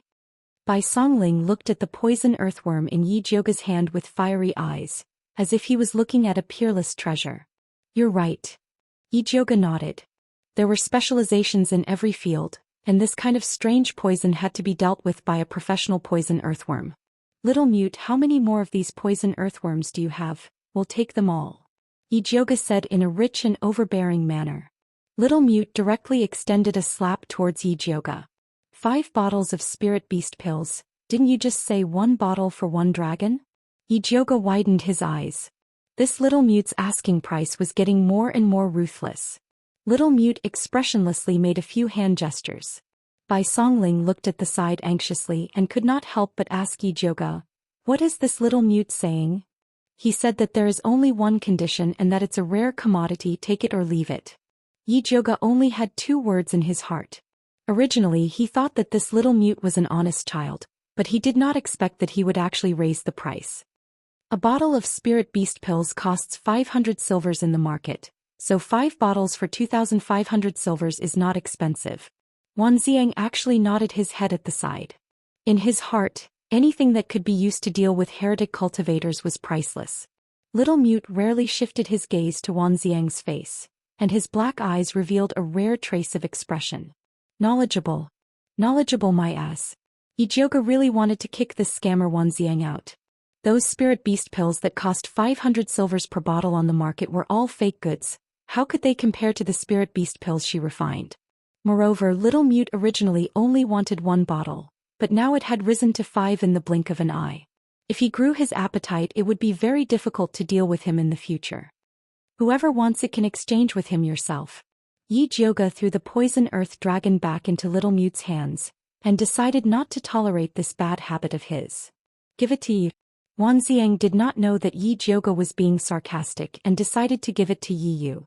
After all, that worm just ran to Yi Yu's body, and it could be considered as another form of recognition. Yi Yu looked at Yi Jioge inquiringly. "If you want it, then take it."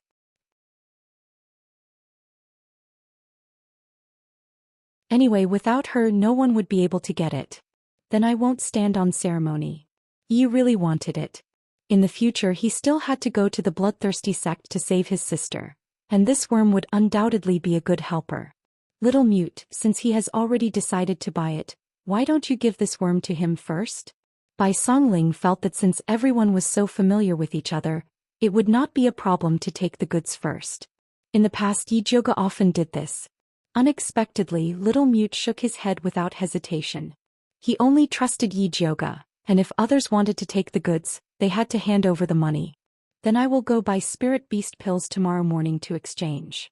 Although Yi Yu also wanted to take the worm immediately, he still respected Little Mute's opinion. Brother, if I encounter any problems in the future, you have to lend it to me.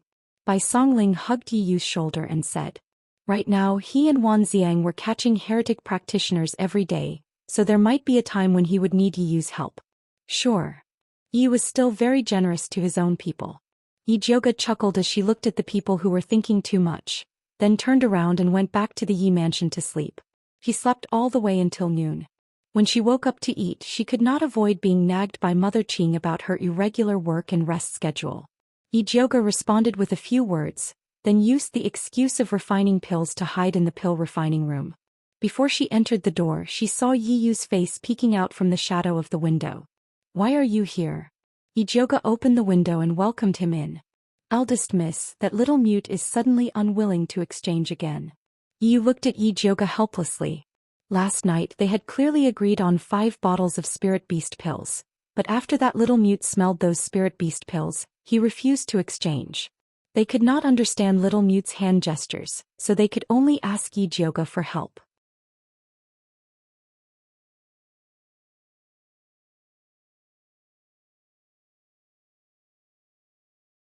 Chapter 146. Yi Jioga had already expected this situation. She took a bottle of Spirit Beast Dawn and went to Little Mute's residence with Yi Yu. At this time Bai Songling was trying to communicate with Little Mute. I say, how can you go back on your words? We agreed to exchange 5 bottles of Spirit Beast Dawn for insects. Even if you want to raise the price, you should at least give me a number first. Little Mute didn't even look at him. He picked up the basket filled with black fly grass and began to feed the poisonous earth dragons. This batch of poisonous earth dragons had already advanced once. The originally white and plump body now had a bit of jade-like luster. Its lifespan had also increased from 15 days to 2 months. He kept the best batch of insects to breed and cultivate the next generation. The rest were used to raise goo. The winged goo that ran out to hunt in the wild last night was raised just now. Bai Songling talked until his saliva was dry. Little Mute didn't even respond. He was so angry that his brain was heating up. He grabbed Little Mute's basket and shouted, I'm talking to you. Little Mute looked up at Bai Songling. His wooden face didn't have any expression, but it inexplicably made people feel afraid. Yi Jioga happened to come in at this time. Seeing this situation, she immediately raised her eyebrows. Brother Xiaobai, what do you mean by this? Are you trying to bully people? I don't dare to bully him. He's bullying me.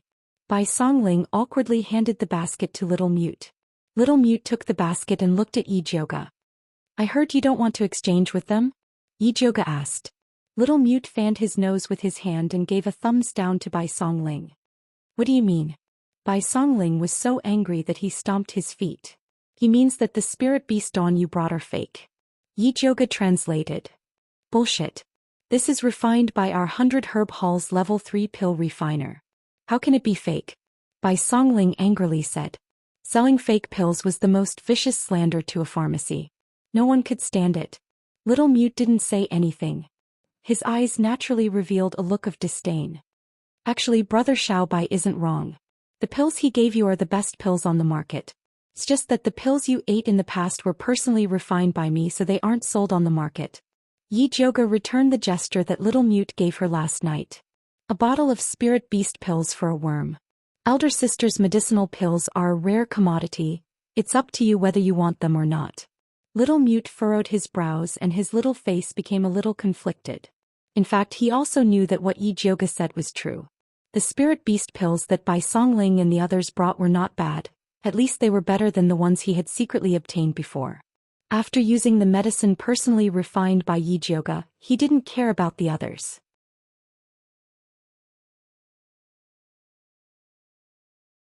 Little Mute was straightforward and agreed right away. Yi Jioga did not make things difficult for him. He took out the Spirit Beast pills he had prepared and successfully exchanged them for that super worm goo. How do I control this thing? Yi Jioga asked. Little Mute's eyes lit up, and he stretched out his hand to ask for the spirit pill again. Little friend, I'd advise you to be a bit more honest. You're still too inexperienced when it comes to raising prices. Yi Jioga smiled warmly. If Little Mute really wanted to play tricks on her, she wouldn't mind doing the same to him in the future. Little Mute wisely retracted his hand and pinched the goo worm. It was unknown how he communicated with that worm goo. That sinister poison earth dragon goo let out a squeak and flapped its wings to fly to Yi Yu's hand. It bit his middle finger and then lay there motionlessly. It recognized me as its master. Yi Yu raised his head in shock. After the little thing drank his blood, he felt that he had established a faint connection with it. Little Mute, will this thing of yours have any backlash when it recognizes you as its master? Bai Songling was a bit worried and felt that this thing was a bit strange. Little Mute gave Bai Songling a disdainful look and continued to feed the poison earth dragon with the little basket. Zishang, will the thing he raised have any backlash? Yijioga decided to ask his sugar daddy Zishang. After all, this Little Mute was personally appointed by him. You're thinking too much. It doesn't have the ability to control these little worms right now. Zishang lazily replied. Doesn't have it now? Does that mean it will have it in the future? Yijioga asked vigilantly. The poison testing pills that noble consort Shi and Dongfang Ke were eating were all made from the poison earth dragons that Little Mute raised. If he could control these poison earth dragons, then wouldn't he be inviting a wolf into the house? And it will probably be after eating this bottle of spirit beast pills you gave me. Zishang replied seriously. Then can the thing he raised still be used? Yijioga suddenly wanted to take back the bottle of spirit beast pills. He can control those worms. Can't you control him? Zishang's voice was a bit malicious. He deliberately brought this little guy over because he wanted to see if Yijioga would still say that he didn't want to be a slave leader after this little thing lost control. What is this Little Mute's background? Yijioga asked. You don't need to care about his background. You just need to know how to control him. Zishang directly gave Yijioga a ball of light. After Yijioga absorbed the ball of light, his gaze landed on the Little Mute who was playing with the poison earth dragon.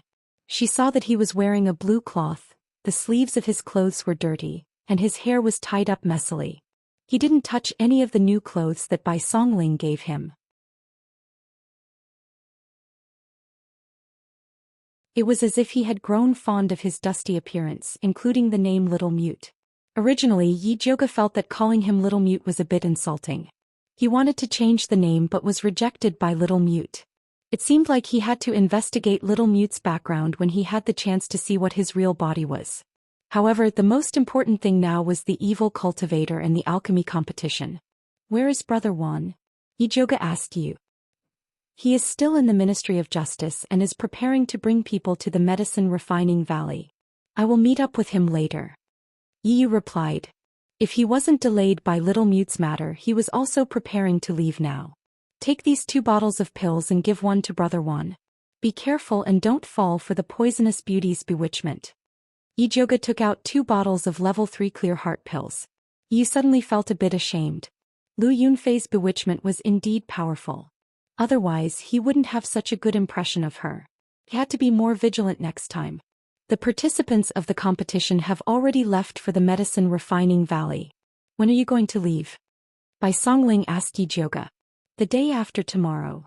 Yi Yuxuan had originally set the date for Yijioga to leave in 3 days, but she rejected it. Do you want to go with Prince Dongling? Bai Songling asked again. No need. Yijioga shook her head.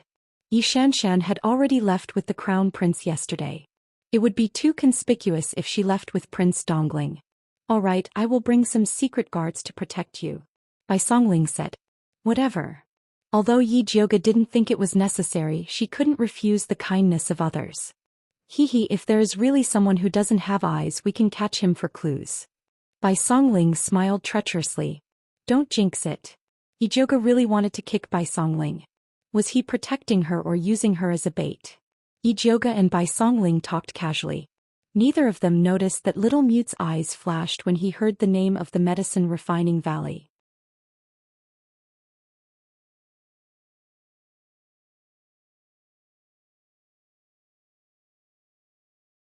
Chapter 147.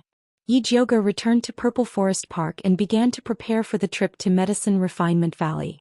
Although the competition would only be held for 3 days, they had to stay for at least 7 days. The things that Mother Qing had prepared were enough to fill up a large carriage to ensure that their eldest miss could live comfortably outside.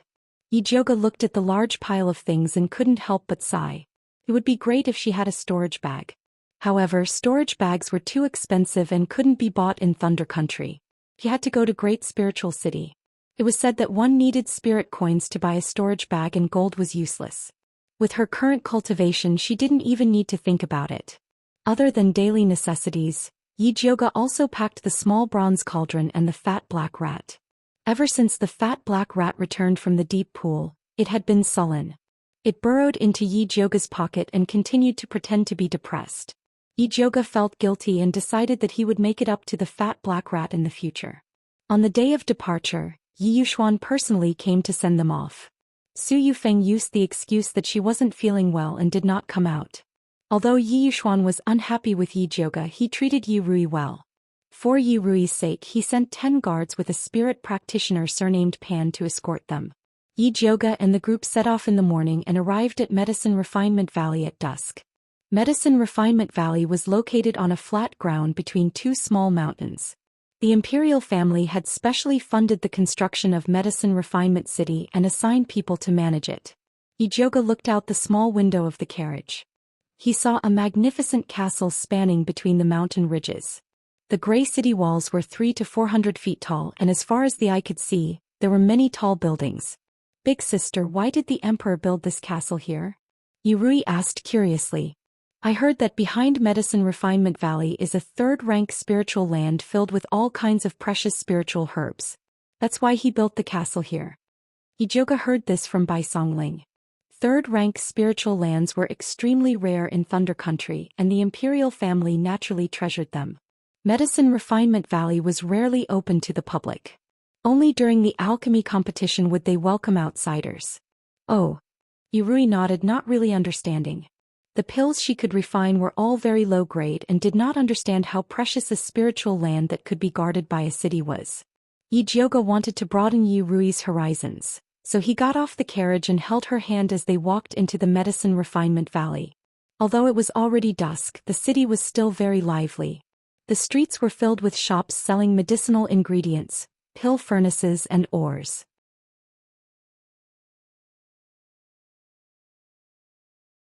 There were also many outsiders who directly spread a piece of cloth on the ground and placed their goods on it. Dear customers, please don't miss this opportunity. The street stalls sold everything, including common spirit herbs, ores and animal bones. There were even stalls selling stones and tree roots. The streets were crowded with people, many of whom were dressed strangely. It was obvious that they were from other countries. This was the first time Yurui had seen such a lively scene. She was so excited that her face turned red. She looked like she was itching to go shopping. Young miss, shall we go to the Alchemy Tower to settle down first? Team leader Pan asked respectfully. The participants of the alchemy competition were all staying in the Alchemy Tower prepared by the Dongfeng family. There's no hurry. Yijioga also wanted to have a good stroll. She and Yi Rui shopped around a few shops and bought some ingredients for concocting pills before heading towards the medicine refining tower. When they passed by an old and shabby shop, Yijioga's heart suddenly moved and she couldn't help but stop. Go in. Zishang suddenly spoke. Is there a treasure inside? Yijioga was a little excited. She knew that this shop was strange. That's right. Moreover, it is a treasure that is very useful to this sovereign. If you don't move, then don't blame this sovereign for personally taking action. Zishang's voice carried a rare urgency. Pai King, please be more obedient. If Zishang really showed himself here, the entire alchemy city would probably go crazy. Big sister, what's wrong? Yurui lifted her head and asked in confusion. Come, let's go in and take a look. Yijioga pulled Yurui into the small shop. Because the shop was too small, team leader Pan and the guards couldn't enter and could only guard the entrance. The guard was a white-haired skinny old man with a face full of wrinkles. He wore a dirty gray robe and didn't even lift his eyelids when he saw the guests enter. He continued to nap on the stool. Which treasure are you talking about? Yijioga opened her spiritual eye and carefully inspected the shop from top to bottom. The things here were a mess. There wasn't even the slightest bit of spiritual energy. She didn't know which was the treasure. It's under your feet, the stone used to pad the shelf. Zishang transmitted. Yijioga lowered her head and saw that there was indeed a square gray brick under the shelf. There was a thick layer of dust on top of it. It was as if it had already become one with the shelf. If one didn't look carefully, they wouldn't be able to see it. You call this a treasure? Ijoga was speechless. She didn't expect Zhishang to have a hobby of collecting bricks. This isn't an ordinary brick. You wouldn't understand even if I told you. Hurry up and buy it. Zhishang's tone was unquestionable. Ijoga felt that it was a little difficult.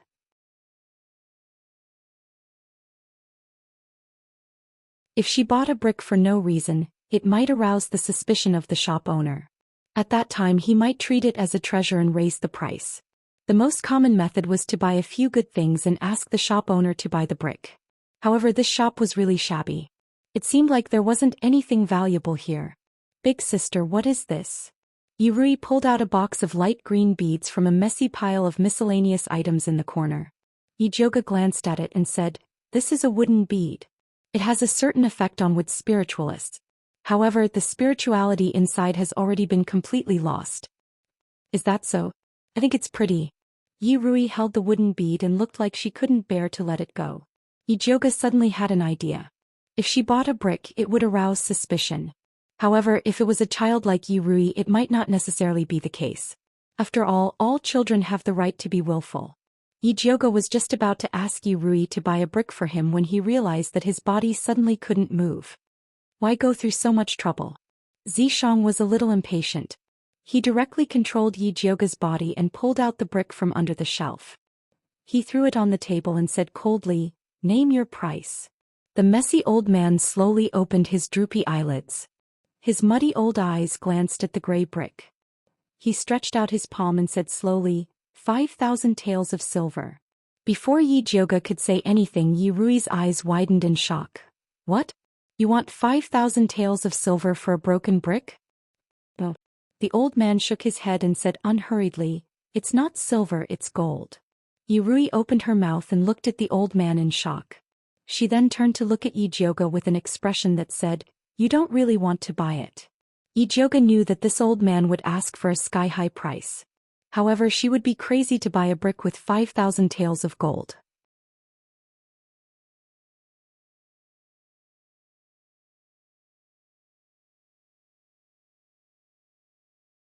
Chapter 148.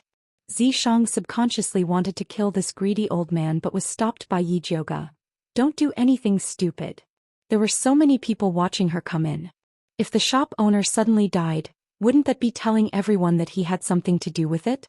You humans are so troublesome. Zhishang was annoyed. The demon race would snatch whatever they wanted. Only the hypocritical human race would go around in circles. Give me back my body if you think it's troublesome. Ijoga roared in his mind. A problem that could have been easily solved was now complicated by him. No. Zhishang decisively refused. Ijoga almost went crazy, but his consciousness was suppressed by Zhishang. He couldn't return to normal no matter what. Yurui didn't notice Ijoga's abnormality. She rolled her eyes at the old man and said angrily, "I think you've gone crazy thinking about money. Big sister, let's go." With that, she grabbed Ijoga's hand. Zhishang didn't want to leave without getting the brick. He avoided Yurui's hand and stared straight at the old man. "Old man, you have to be honest. You're selling a brick for 5,000 gold taels. Aren't you afraid of choking to death?" "That's not something you need to worry about," the old man slowly replied. He was able to establish himself in Alchemy City because he was ruthless and quick at robbing money. "Is that so?" Ijoga squinted his eyes. A purple vertical line appeared in his black pupils, flashing with a demonic light. The old man felt dizzy from this light and inexplicably felt guilty. He suddenly realized that it was intolerable for him to cheat the customer like this. He quickly stood up and said in fear and trepidation, "I was wrong. I shouldn't have been greedy for money. It's just a brick. If you want it, take it. Then I won't be polite." Ijoga's red lips curled up and his eyes returned to normal. Ijoga finally regained control of his body. He cursed Zhishang's tyranny while reaching for the brick. At this time, Xianxia's voice came from outside. "Captain Pan, why are you here?" "This subordinate greets second young Mississippi." Captain Pan respectfully bowed. "This subordinate has been ordered to escort first young miss and fourth young miss to Alchemy Valley." "Big sister, fourth sister, is it really you?" Xianxia, who was wearing a blue dress, walked into the shop. Behind her was a young girl in a gorgeous golden dress. This girl was about 18 or 19 years old. She had fair skin and a beautiful face. She had an arrogant attitude. She looked at Yi Jioge with an unfriendly expression and coldly snorted, "You're Xianxian's big sister? Who are you?" The corner of Yi Jioge's mouth twitched. Big sister Xianxian, this form of address really made him unhappy. Big sister, this is the third daughter of the Gong family. Yi Xianxian introduced with a little pride. So it's the third miss of the Gong family.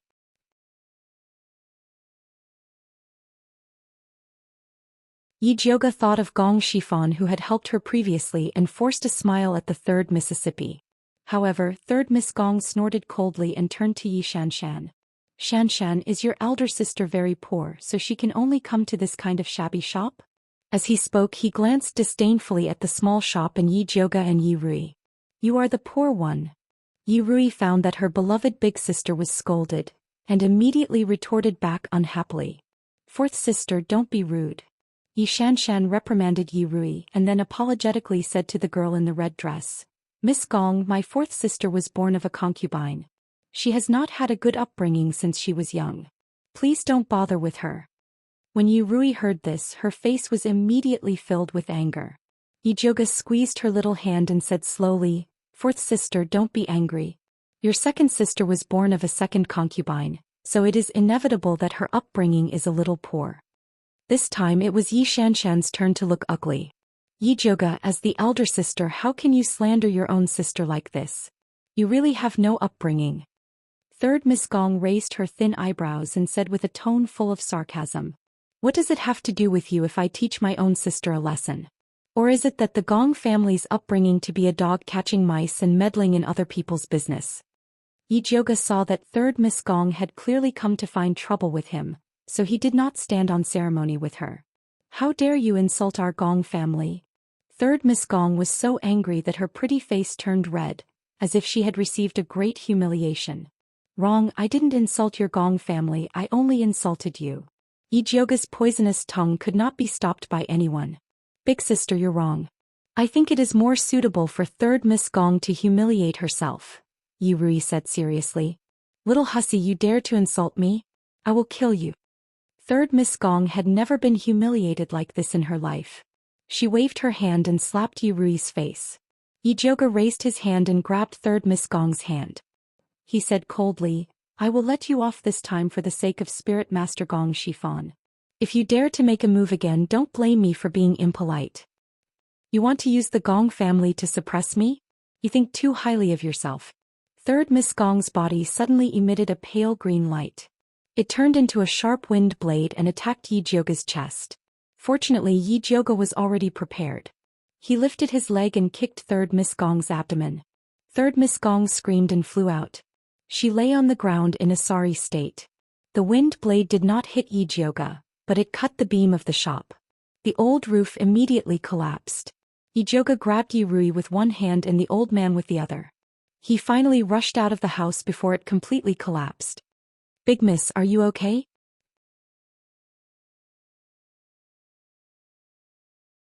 Hua Dai and Yu Dai immediately rushed over. Their faces were pale with fear. "I am fine." Yi Jioge shook his head. "Big sister, you are too much. How can you treat third Miss Gong like this?" Yi Xianxian fiercely scolded Yi Jioge. Then she eagerly went to help third Miss Gong. Third Miss Gong stood up in a sorry state. She fiercely shook off Yi Xianxian's hand and said to Yi Jioge, "Yi Jioge, how dare you treat me like this? Our Gong family will not let you off.